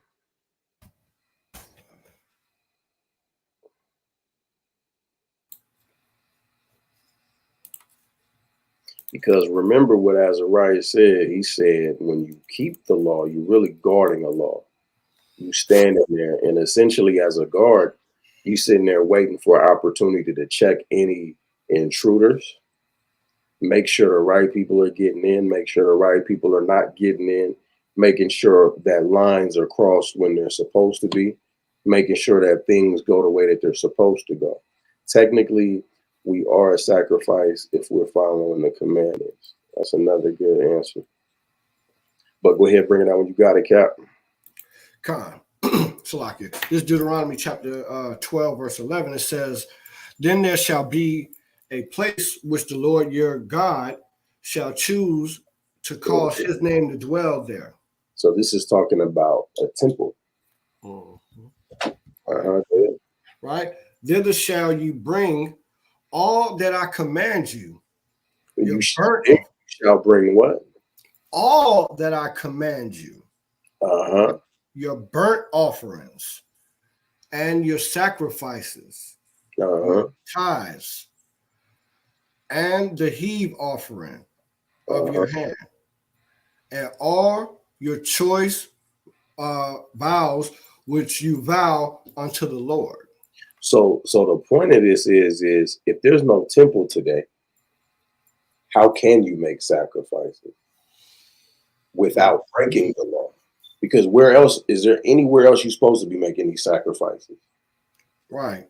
It's that you're supposed to make these sacrifices where the Lord shall choose, and that's where you're supposed to bring the things where the Lord commanded you. So now there's another example. Hold on real quick. You know what I'm thinking about, where Saul made a sacrifice prematurely. Samuel told him, wait on him.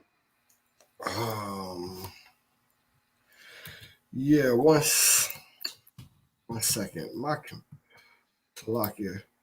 should have thought about it in advance, but it's Con. I know that's in 1 Samuel. Con. Yeah, let me Salak. Con is good. It's all good. Right. But you know, like the brother said, while the general was finding that, right? We are right. This Paul says, and it, I forget where that's at, but we to present our body as a what? As a living sacrifice. All right. Right? Because why? We're the temple, right? We're the temple of the Most High. Okay. So we have to remember that. And also, you know, not to sound like a Christian, but yes, we are under grace. You know what I'm saying? But just because we're under grace, that doesn't mean that we don't get to keep all of the laws, statutes, and commandments that we can keep. We have to keep them, right? Excuse me, Salakia, when our ancestors, like Daniel, when he was in captivity, was he not keeping the commandments that he could keep in Babylon? Of course not. Daniel was keeping the commandments that he could keep. All right. So that's what we got to do, right? This is what we're doing, real quick. While the general is finding that, I'm gonna get a precept right quick.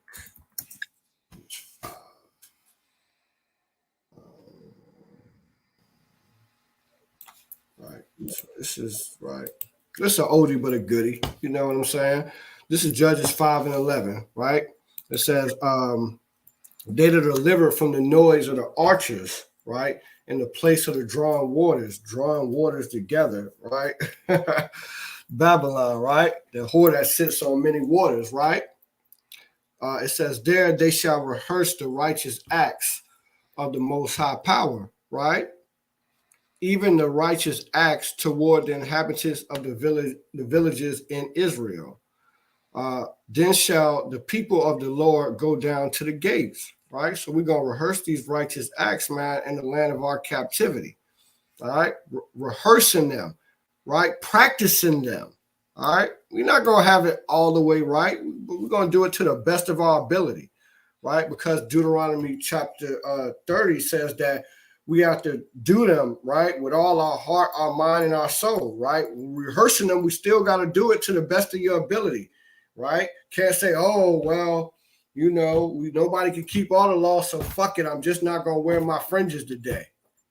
No, man. You wear your fringes every day. You do the laws, statutes, and commandments to the best of your ability. Why? Because if you keep them, you're going to come to life, right? And what life is that? That's eternal life, all right? And we talked about that a little bit earlier too, all right? So, man, remember, right, remember family, right, that we're rehearsing these righteous acts to the best of our ability, right? And I like what King David, this precept David Slings put right here, Salakia, right? Why? Because this is our reasonable service, all right? Right? This is our reasonable service to keep these laws, statutes, and commandments, all right? Right? Hey. That's why our Lord said, take this yoke upon him, upon you, right? His yoke, right? And learn to him. Right, because this is easy and this is light work. All right. Hey, Salakia, get 1 Samuel 13 and 7. 13 and 7. So the backdrop is that Samuel's gonna tell Saul, go wait for me, and we're gonna do something together. Right. That's the backdrop to what we're about to read. Go ahead and bring that out. Come on. 1 Samuel chapter 13, verse 7. And some of the Hebrews went over Jordan to the land of Gad and Gilead. As for Saul, he was yet in Gilgal, and all the people followed him trembling. Salakia, 1 second. So I'm going to go ahead and read it. It says, and some of the Hebrews went over Jordan to the land of Gad and Gilead as Saul. As for Saul, he was yet in Gilgal, and all the people followed him trembling. Right. And he tarried 7 days according to the set time that Samuel had appointed him. But Samuel came not to Gilgal, and the people were scattered for him. So it's very important to look at these details. Samuel said, wait till this appointed time. I will come after that appointed time, and I will do something. Don't jump the gun. I'm going to come, and then we're going to deal from there. Right? So go ahead. And Saul said, bring hither a burnt offering to me and peace offering. And he offered the burnt offering. So now the issue is that Samuel's the one that's supposed to burn the burnt offering. Samuel told Saul from the Lord that this is what they're supposed to do. So there's a commandment. God commanded a sacrifice, but he also commanded an appointed time and place, right? Saul is jumping the gun, and he's decided, I'm going to take it upon myself. Go ahead. Right. And it came to pass that as soon as he had made an end of offering the burnt offering, behold, Samuel came, and Saul went out to meet him that he might salute him. So imagine this. He's like, oh, Yahawashi. Right, God. Absolutely. He's speaking the Paleo Hebrew at the time. You know, his garment was on point, girded about with some type of armament, right? All those righteous things that you look out at carnally. But on the inward, he was impatient. Right, go ahead. Right. And Samuel said, what hast thou done? And Saul said, because I saw that the people were scattered from me. He saw that who? He saw that the people were scattered from me. So based on what the people was doing, he moved, but based on what the Most High told him, he couldn't lock in. Right. And that thou comest not within the days appointed. Right. And that the Philistines gathered themselves together and Mishmash. Right. Therefore said I, the Philistines will come down now upon me to Gilgal, and I have not made supplication unto the Most High. So he's like, I didn't make my sacrifice that the Lord commanded me. Right. Now, there was an order that he was supposed to follow, though. Go ahead. And he said he did what? He said, I forced myself, therefore. He forced himself, therefore. He was self-willed.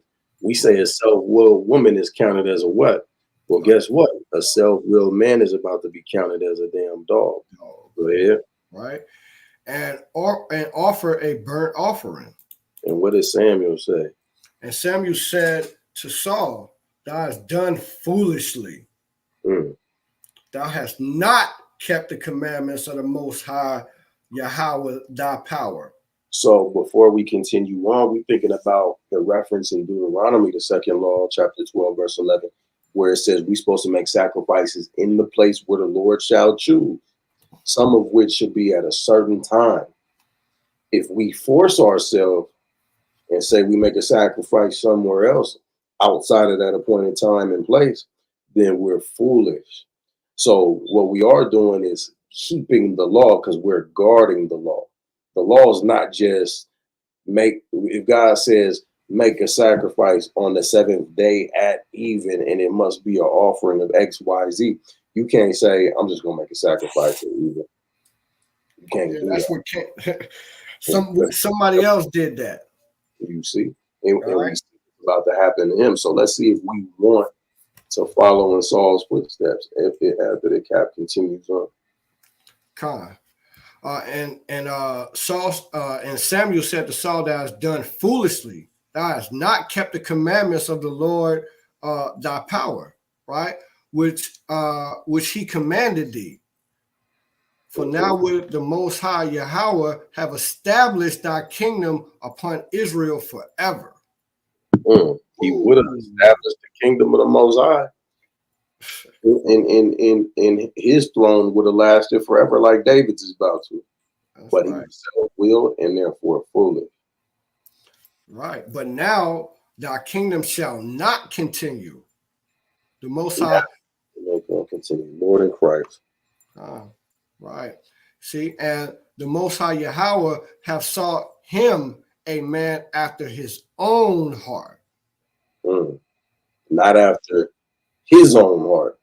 See, Samuel was after his own heart. He was self-willed. He forced himself. So the answer to that question is, if a Christian ever asks you, do you keep the law? You say, yeah. And they ask you, do you make your sacrifices? You say, nah. They say, how you keeping the law? You stand on that.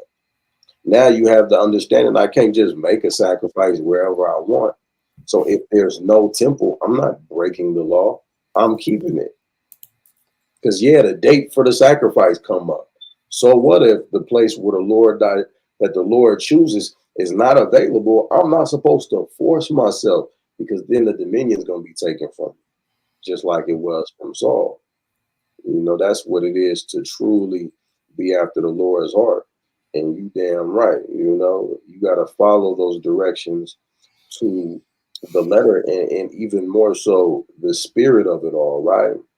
Because while the sacrifices were required to the letter, there's certain things as far as behaviors towards one another that nobody's going to be able to hold you accountable but the Most High for breaking. Coveting your neighbor's shit, only the Most High going to hold you accountable for that. And what he tends to do is he'll give you over to your lust. You'll commit that sin. You'll be judged accordingly. So, yeah, we got to really consider that it's not just about what the law, what the theocracy is saying, because that's the difference between being under the law and establishing the law in faith. Is look up theocracy. A theocracy is a nation where Instead of democracy, it's God that rules your nation and establishes the law, statutes, and commandments, right? When you're not in a theocracy, which we're not at this time, we're doing things off of faith, you know, it's the same commandments. It's just that we understand that God is watching and he's the one that's going to hold us accountable or give unto us that mercy. But you could drop that and then go back to James 5 and it's 7 through 11. And you could break that one down. And if you want to bring anything else, I'm going to be right back. Come on. So we're gonna jump back, but before we go back here to James chapter 5, I want to go back here, right, to where we were at in Samuel, Salakia. Man, I'm probably going the wrong way. Let's see.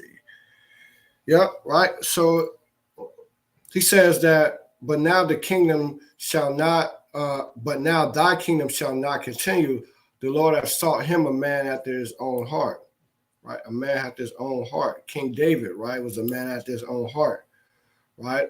And remember, Paul says in one of his epistles, he says that let this mind be in you that is in Christ Jesus, your heart being the same thing, your heart or your mind, all right?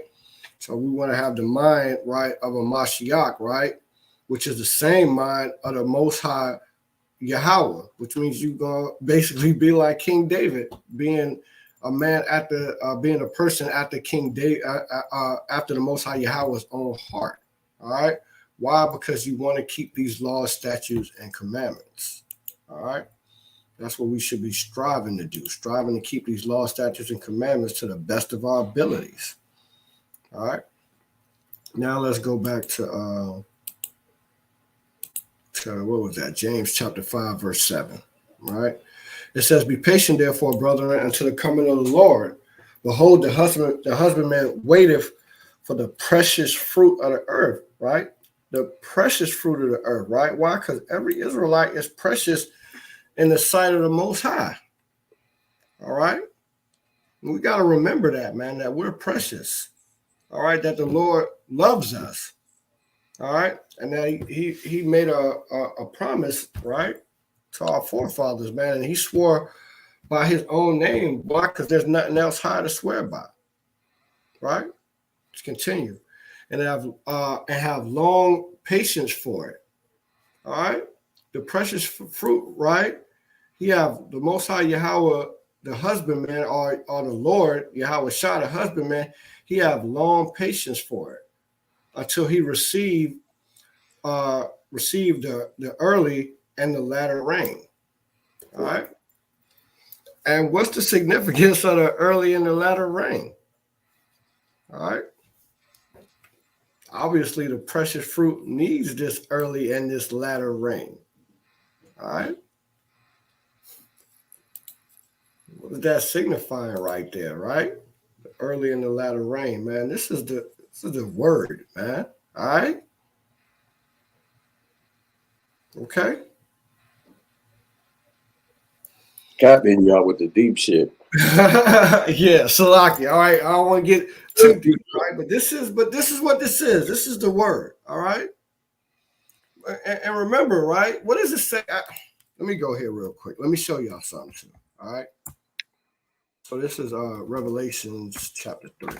All right. Revelations chapter 3, verse 10, it says, because thou hast kept the word of my patience. All right. See that? The word of his patience. All right. What is that? The law, statutes, and commandments if you want to come to life. Right? Keep the commandments. And what did he promise you if you keep the word of his patience? All right. That old rain, right? And the latter rain, right? And then the rain that's present. All right.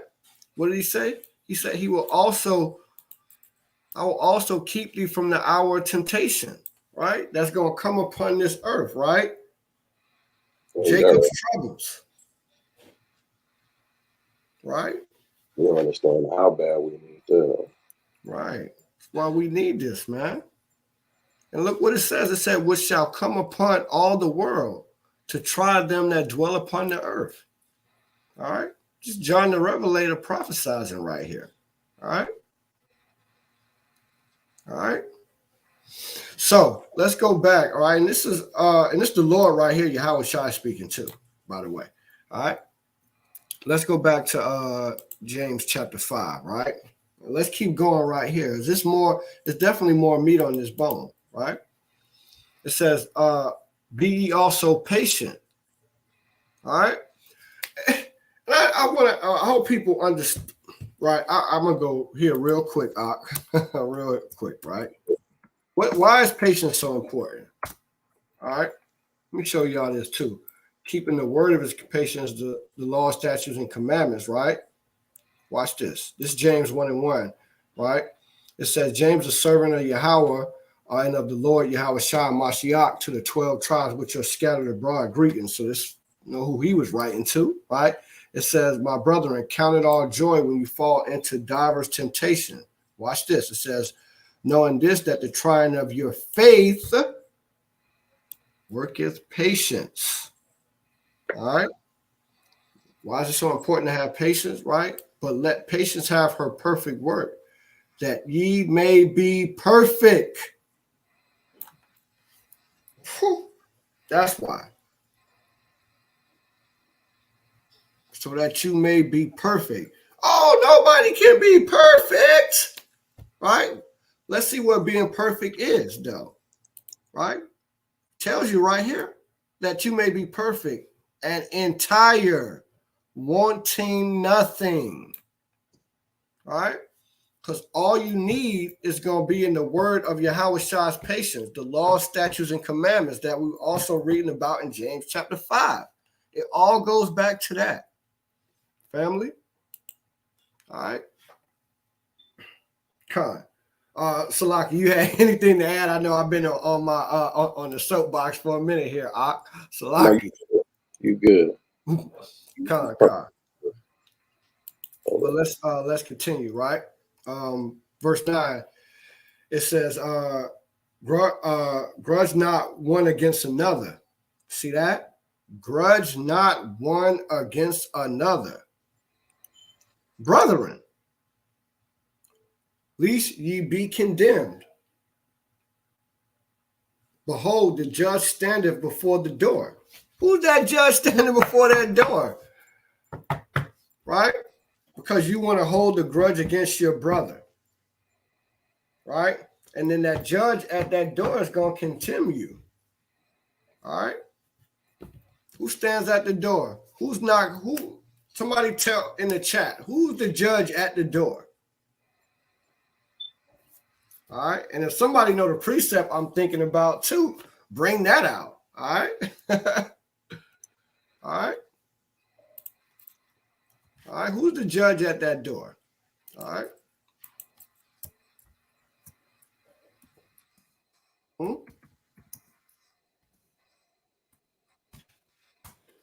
You want to know who's the judge at the door?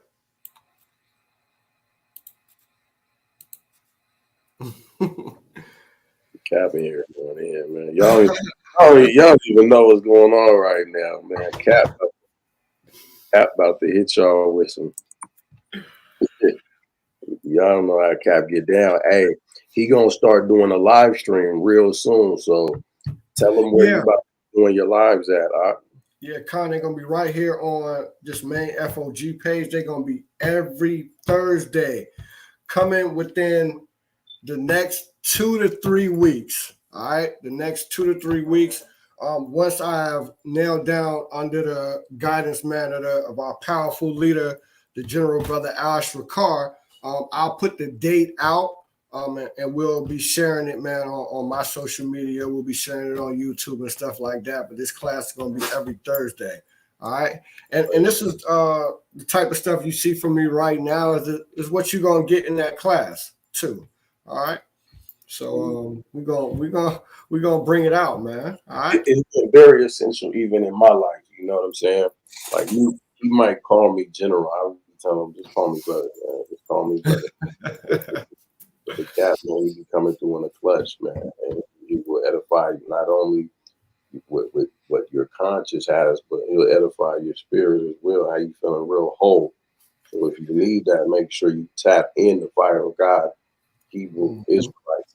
I'm gonna put the link in the chat. I'm gonna put the link in the chat for that. And brother, please continue. Please feel free to continue. Yeah, because look, I've seen a lot of brothers, they have answered it in the chat correctly. You know what I'm saying? Right? You know what I'm saying? Right? All praises, right?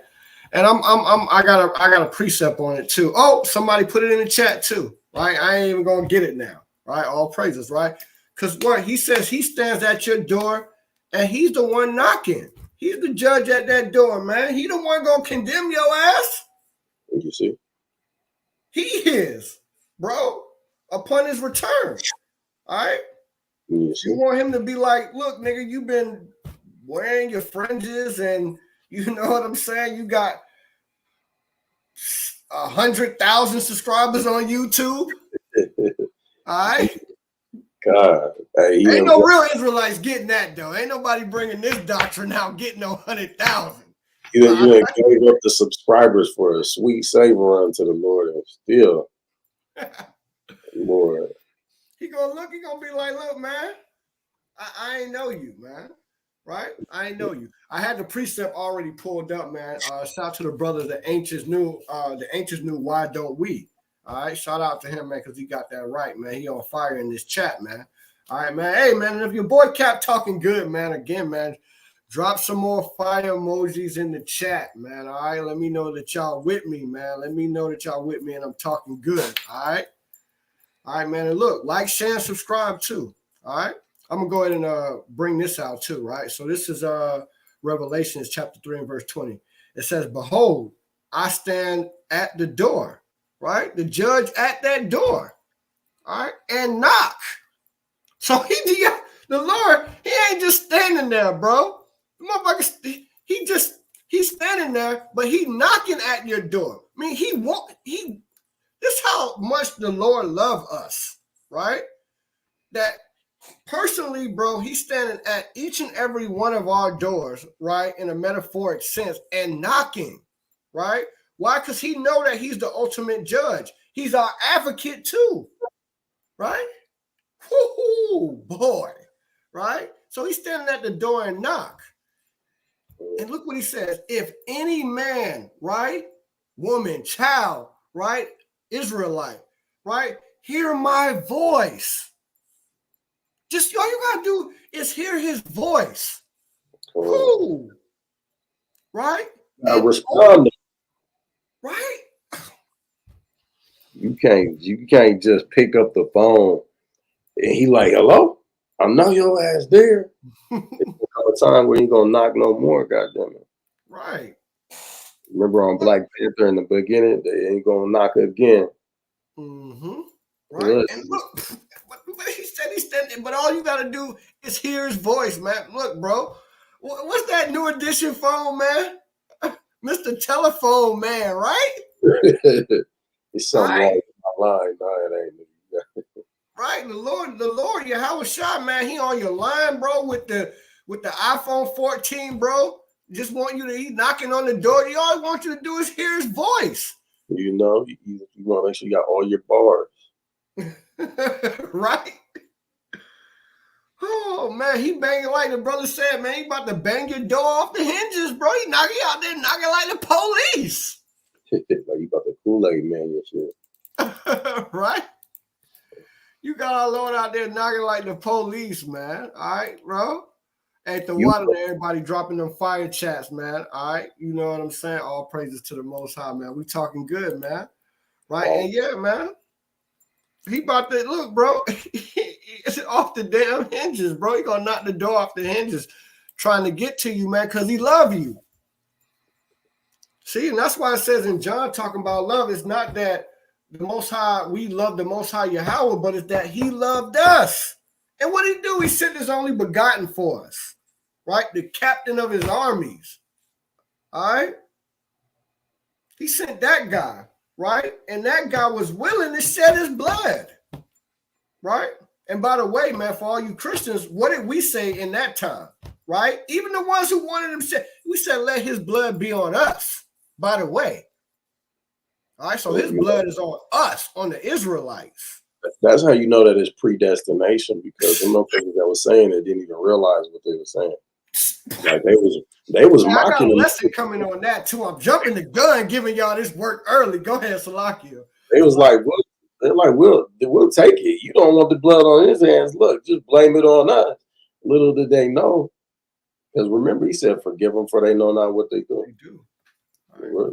Hard-headed ass niggas. Right. They don't know what they do, Mm-hmm. and it was always meant to be that. That's why this grace and this mercy is a gift. It's not about works like that. It just so happens that those of us who get that blessing, we're going to be renewed unto good works. So it's going to be more of a sign on them who the Most High God has chosen than a work they're going to do. The work they're going to do is a characteristic. Right. Part of the criteria. Criteria implies more so that you are responding, right? But a characteristic more so implies that this is your makeup. This is your programming, right? All we supposed to do is we supposed to fulfill our end of the chemical reaction. That's what it is, you know. Right. Okay. Right. Absolutely. Absolutely. Right. Let me. I'm gonna finish this up, family. Right. Again, right. He says that he's standing at the door. That judge, right. He's knocking, about to knock the door off the hinges. Right. He said, "But if any man hear my voice and just open the door." You see. Right, just open the door. He says he will come in. He says, I will come into him and will sup with him and he with me. How do you sup with him? He is the word, right? He has the name, right? The word of the Lord is written on his thigh. Okay, because that's what he is. All right. So he said, if you just open the door, he gonna sup with you. All right. Let's go back now. All right. So we know who's at the door. All right. All right. And right, Con. So we was at verse 9, right? It says, grudge not one against another, brethren, right?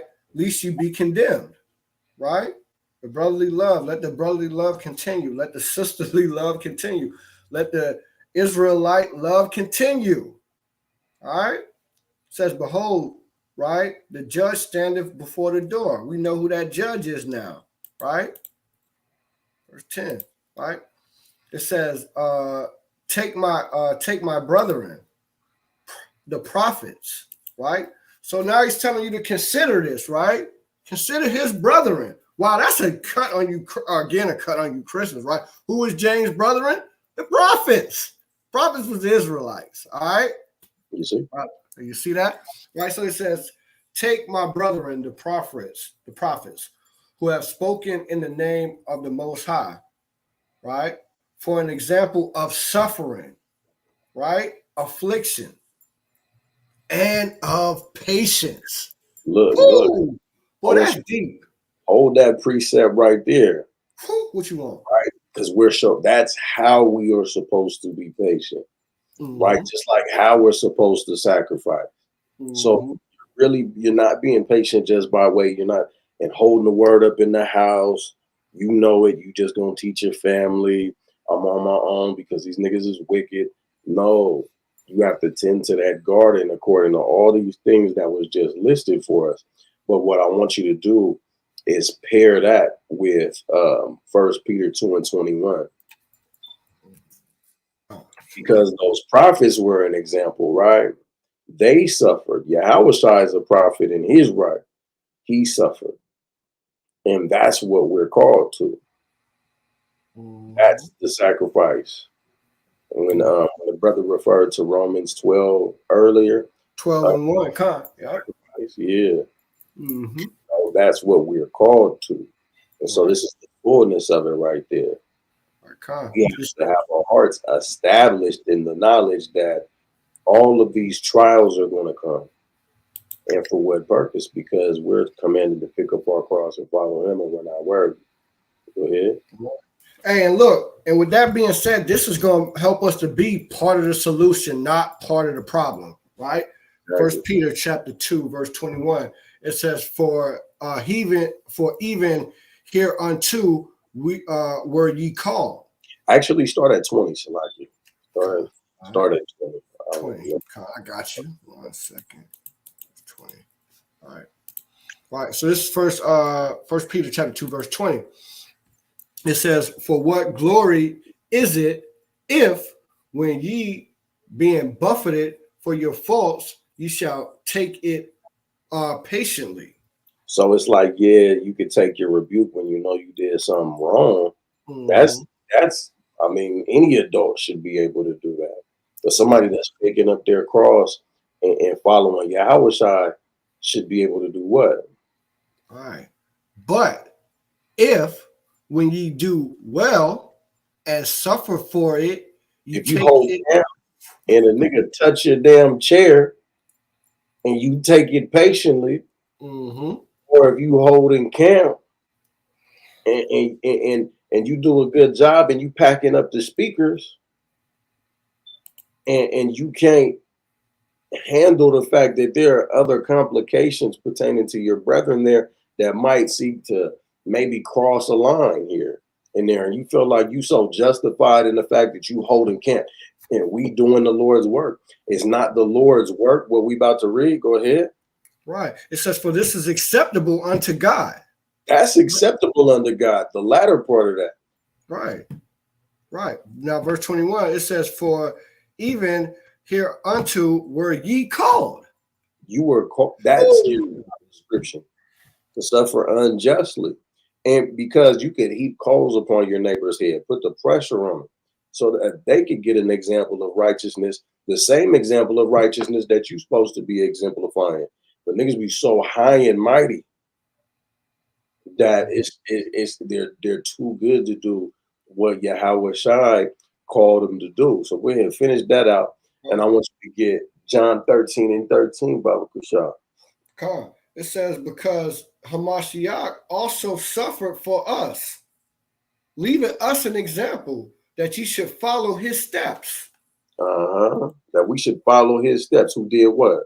Who did no sin, neither was gall found in his mouth. What else? When he was reviled, when somebody touched his chair, what did he do? Right. When he was reviled not again. When he suffered, he threatened not. When somebody talked about his camp, all he did was rebuke him and lift them up with the word. Right. But he committed himself to him that judges righteously.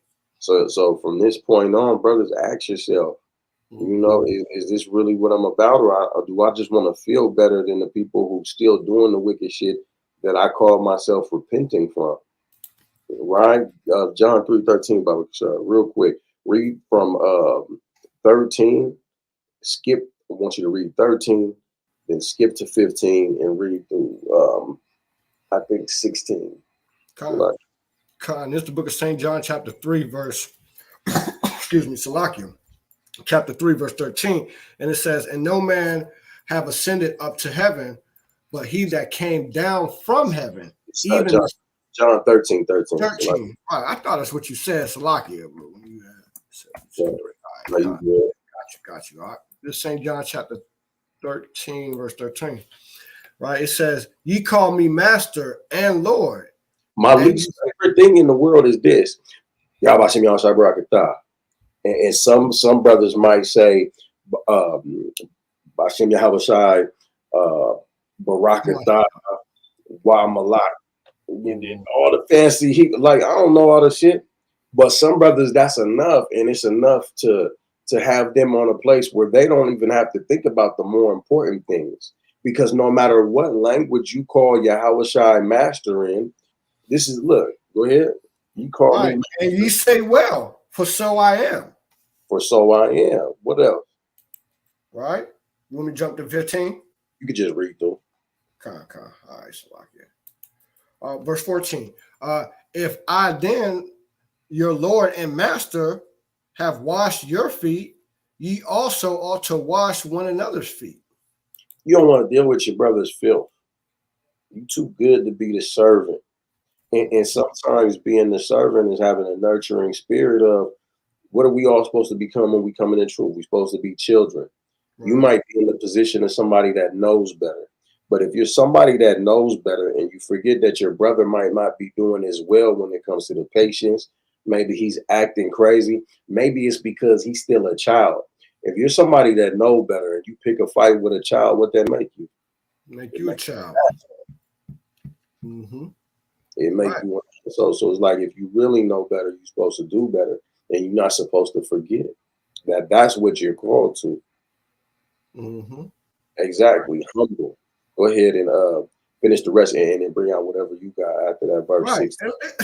Look what the Lord says. He says, "For I am giving you an example that ye that ye should do as I have done." To you, I reviled you not when you reviled me. Mm-hmm. I didn't speak ill against you. I let you Mm-hmm. know you was wicked, and then I still went and died for you, nigga. Right. Yeah, I prayed to see if the Lord would, if my father was gonna let the cup pass for me, but His will had to be done when I saw that Right. it was gonna let that pass. Right. And don't forget, man, like Paul said, man, when he prayed to the Most High, right? The Most High heard him. And why did he do it? Because he was scared, because he was a man, because he feared. All right. That's why you cannot say that Yahweh, the Most High, the Lord, Salakia, don't understand what you're going through. He understand exactly what you're going through. You see? Right? That's why he said, well, I have given you an example.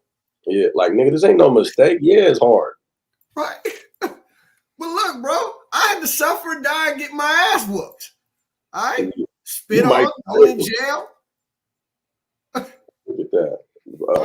Verse 16. That's gonna Right. fit. So verily, verily, I say unto you, right? The servant is not greater than his Lord. Neither he that is sent greater than he that sent him. So if I tell Cap, look, I want y'all, you know, I heard there's a parade going on in your area. I want y'all to hold camp there today. If my instructions go farther than that into maybe, and when you hold camp, I don't want y'all to wear your fringes today. You're supposed to be able to identify the mistake in that, which is, okay, he might be my Lord in the flesh when it comes to the camp, but Yahweh said I'm supposed to wear my fringes throughout my generations. You know, you're supposed to never lose the ability to identify with Yahawashi and Yahweh. You don't just get to come in the name of Yahweh and embarrass the shit out of them. Like your parents send you to your neighbor's house to take a pie over there or something, or to deliver some mail that got misdelivered in your mailbox, and you go over there acting a fool as a representative of that household, right? That's what happens when we Yahawashi and we act the goddamn fool after saying that, because now we've announced Yahweh, we've proclaimed to believe in Him, but the fruits we're saying this is like Yahweh by Hashem Yahawashi tree, and people like, I ain't gonna plant no Yahweh Hashem Yahawashi tree in my backyard because this is the shit that comes off of it. Not knowing that there is a differentiation, that these actually is just tares in the spiritual sense. Mm-hmm. But the problem is that you're doing more of a detriment to the community around you when you misidentify.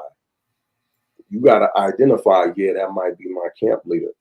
You know, he might be a great man, but you got to always remember that the servant is never going to be greater than the master. So if you're going to aspire to be like anybody, you never say, okay, I'm going to go ahead and take on the flaws of this individual too, because, you know, he's cutting people through the spirit and he's won 1,000 debates.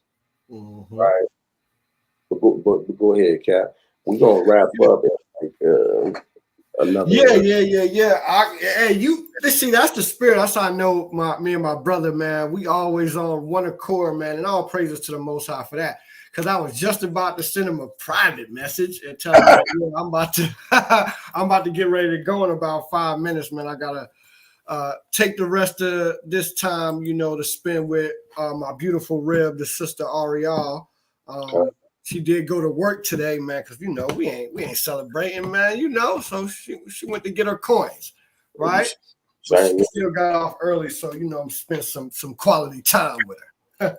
You See, all right, man. Hey, man, and all you brothers, man, remember, man, when you doing this work, man, remember, if you have a woman, a rib, man, you got to spend quality time with your rib too. All right. Remember, man, take the time to do that. All right. It'll be beneficial for you in the long run, man, if you remember to do that, man. And that's about maintaining balance too. All right. Part of that balance, if you have a woman, you have a wife, you have children, man, that you got to spend time with them. All right, and man, too, man. Hey, man, shout out to Deacon of the Sakari, man. I saw that he just had his little princess, man. She just came into the world, man. Ooh, so, congratulations to that, brother. Oh, praise. Okay, congratulations, man. That's definitely a blessing. All right, but we're gonna get back to this, and then I got one precept that I'm gonna bring out before I go. And then, you know, of course, man, our mighty brother, man, our leader here at FOG, our brother Ahsh, he gonna have whatever he has for you to finish it on out. But verse 16 again, he says, "Verily, verily, I say unto you, the servant is not greater than his Lord, right? Neither he that is sent greater than he that sent him," right? So remember the advice that our brother Ahsh just gave us too, right? And remember the words of our Lord, of course, Yahawashi. All right. If you know these things, happy are ye if you do them. So if you know these things, right, do them. Yeah. Damn it, it's that simple. Look at that. Get it done. Just get it done, bro. Right? If you know these things, happy are you, right? So do them. Don't just be like, oh, I know it, and I'm gonna just do whatever the hell I want to do. Right? Imagine you saying, Lord, Lord, when your Yahawashi come back and he look at you like, and then you say, I knew I should have let that nigga just move the chair. Right? Man. You're gonna have that look on that face. The Lord Yahawashi gonna look your ass up and down like, nigga, I never knew you, bro. Back up, bro. Yeah. You're too close. He gonna throw up in his mouth. Right? How dare you? How dare you, man? Right? How dare you haven't known these things, man? And then decide not to keep them. Watch this, verse 18. He says, I speak not of you all, right? Why? Because I know whom I have chosen. That's cold. Ooh. Man, oh man. But that the scriptures may be fulfilled. That's crazy. That's crazy right there, bro. I'm not gonna, bro. Y'all read that and think about what the Lord said right there. All right. Yeah. He says, I speak not of ye all, but I know whom I have chosen. And unless you got a precept, one more, Cap. James 1:8. Oh, God, okay. I got you. You cannot play both sides of this fence. Right. Mm-hmm. Right. All right, this is the book of James, chapter 1, verse 8. It says, a double-minded man is unstable. Get out my head, Og is unstable in all his ways. So like when you go into that Greek, it means that you have two mindsets. And like Harvey Dent. Yeah, exactly. No, that's a good point. That's a good point and a good example. Mm-hmm. So the reason that we started this out talking about trauma is that that's a better way to look at what it is to fight these demons and come out of, to really repent, is because it's so natural to go back to sin sometimes because it's been embedded in us traumatically, but it's not an excuse. When you look at the double-minded, it's talking about somebody whose mind vacillates between two ideologies. And this is called cognitive dissonance. You cannot live in two different realities. You can only live in one. So you can't be a friend of the world and a friend of the God. You gotta choose. If you pull up 1 Corinthians, Salaki, because I know I said one more. I got you. If you pull up 1 Corinthians 10 and 21, it'll make the example very plain. But it's going to show that there's some people who struggle to separate one world from another, reality versus the fantasy land that we all coming up out of, being lukewarm. Yeah. So it goes to show you it's more of a mental game than a physical one. You responding to what you're called to. So it says that you cannot drink of the cup of the Lord and the cup of devils. So you can't sit on the porch. Remember, Cap, we talked about sitting on the front porch with the homies passing a bottle around. Right. You can't sit on the front porch with these guys over there and sit on the front porch with the ops passing a bottle around. A conflict's gonna arise. That's in right. your mind, and you're not gonna love either side properly. So you're doing a disservice to everybody, even your damn self. Go ahead. Right. Right. You cannot drink of the cup of the Lord and the cup of devils. You cannot be partakers of the Lord's table and the table of devils. And please understand, the Lord has prepared a table for you in the midst of your enemies, but you got to rise to the occasion and come to the calling that you were called unto. Right. Watch this. He says, do you provoke the Lord to jealousy? Are we stronger than he? Imagine that. Whew. Right. Imagine that. I got one precept. This is what I'm going to close on. All right. That's what I'm going to close on. You know how the Israelites do. When we close it out, it's a one more fest.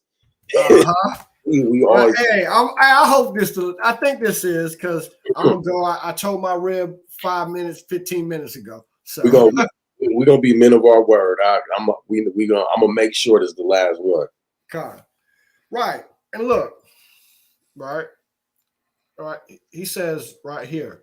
Well, I do have another one, right? But I'm gonna just I ain't gonna go to it. Right. He says, sanctify them through thy truth, right? Thy word is truth, right? So the word of of Yahweh is the truth, man, right? And it's what's going to get us to where we need to be, right? It's going to stop us from being double-minded, right? And it's real simple, right? I think this is actually what I wanted, so I'm gonna just go ahead and get it, right? St. John 14. I went to 17 and 17. I actually wanted St. John 14 and 15, right? Last one. If you love me, keep my commandments. Okay. Shit. And imagine how it's so simple, but it's so complicated. Why does it get complicated? Motherfuckers like, oh, but I like baconators at Wendy's too, though. Right. I like to go to that. I like to go to that seafood bowl. You know what I'm saying, man? Because I grew up in Baltimore. I grew up in Louisiana. New Orleans. Sisters know this one. Well, I don't like his decision making. Hereunto are you called, sis. You pick one that sucks at making decisions, but hereunto are you called. Maybe your repentance, and it will make it to where the Most High hear your prayers, because he's not hearing the prayers of people that don't keep his commandments. And so these things don't have to be complicated. Once you take out how you feel, you remove that other master, and it's easy to serve the one that you chose. Right. So are you really choosing Yahawashi? Are you really choosing what he just said? If you love me, keep my commandments. Look, I couldn't have ended with a better drum roll than that, Cap. If you love me, keep my commandments, and that was simple. Yeah, it's that simple. Hey, look, all praises. This has been a beautiful build, man. Let's together, man, as a family, man, let's be the solution, right? Let's not be the problem. All right. It's so glad, man. This was really, really organic, man. Me and the brother Ahsh, the leader here at FOG, we talked about it pretty briefly yesterday. You know what I'm saying? Not even in much depth, right? But it came together to be a great lesson, Lord willing. It was edifying for everybody. Like, share, and subscribe it, right, man? If we put the email, if you're looking for an organization, a body to be a part of, man, we definitely love to have you, man. Hit the email. All right. Also, man, the CASHAPP, man, we're accepting donations for the ministry. Just know that, if you do donate, man, that your donations, man, definitely go towards doing the work. All right. We ain't TD Jakes or Cliff O'Donnell over here. They ain't lining nobody's pockets. All right. Right. Brothers work and brothers got their own businesses. All right. And then also, too, man, again, man, I got a shout out, man, to Bakar Cole. Man, y'all go ahead, man, to Esty, man, go get some of this right here, man. Shout out to my brother, man, and his rib. the Princess Yapa, man, for doing a great work. And the Zeeks too. All right. And the Zeeks too. All right. I appreciate that. Shout out to Yahawashi recall. And shout out to Sister Ariel over there for holding the cap down, because she be getting them right so that he could get the camp right. Man, I couldn't do this without him. You know, he got the double lion. I got the They Fear the Truth. You can find both of these joints at the link below. You know, right. And again, Cap's gonna be doing his lives very soon, so make sure y'all tune into the main channel over at Fire of God Hebrew Israelites. If you Google it, it will pop up. That's right. I'm in the YouTube machine. I mean. Mm-hmm. Hey man, so make sure y'all like, share, and subscribe, man. Come over, man, you know, to the main page, man, and subscribe, man, because like I said, my class is coming in the next 2 to 3 weeks. Within the next week, I will be posting an update on when the class is going to come and the premiere date for the class, all right? Your boy Cap got some things that he got to take care of before we get that class started, but man, through the Spirit, man, we're really excited about bringing this class to you. All right. All praises. All praises to the Most High. With that, we give all praises, honor, and glory to Yahweh. Hamashiach Yahawashi. And hey, Shalom. Hey, Shalom, family.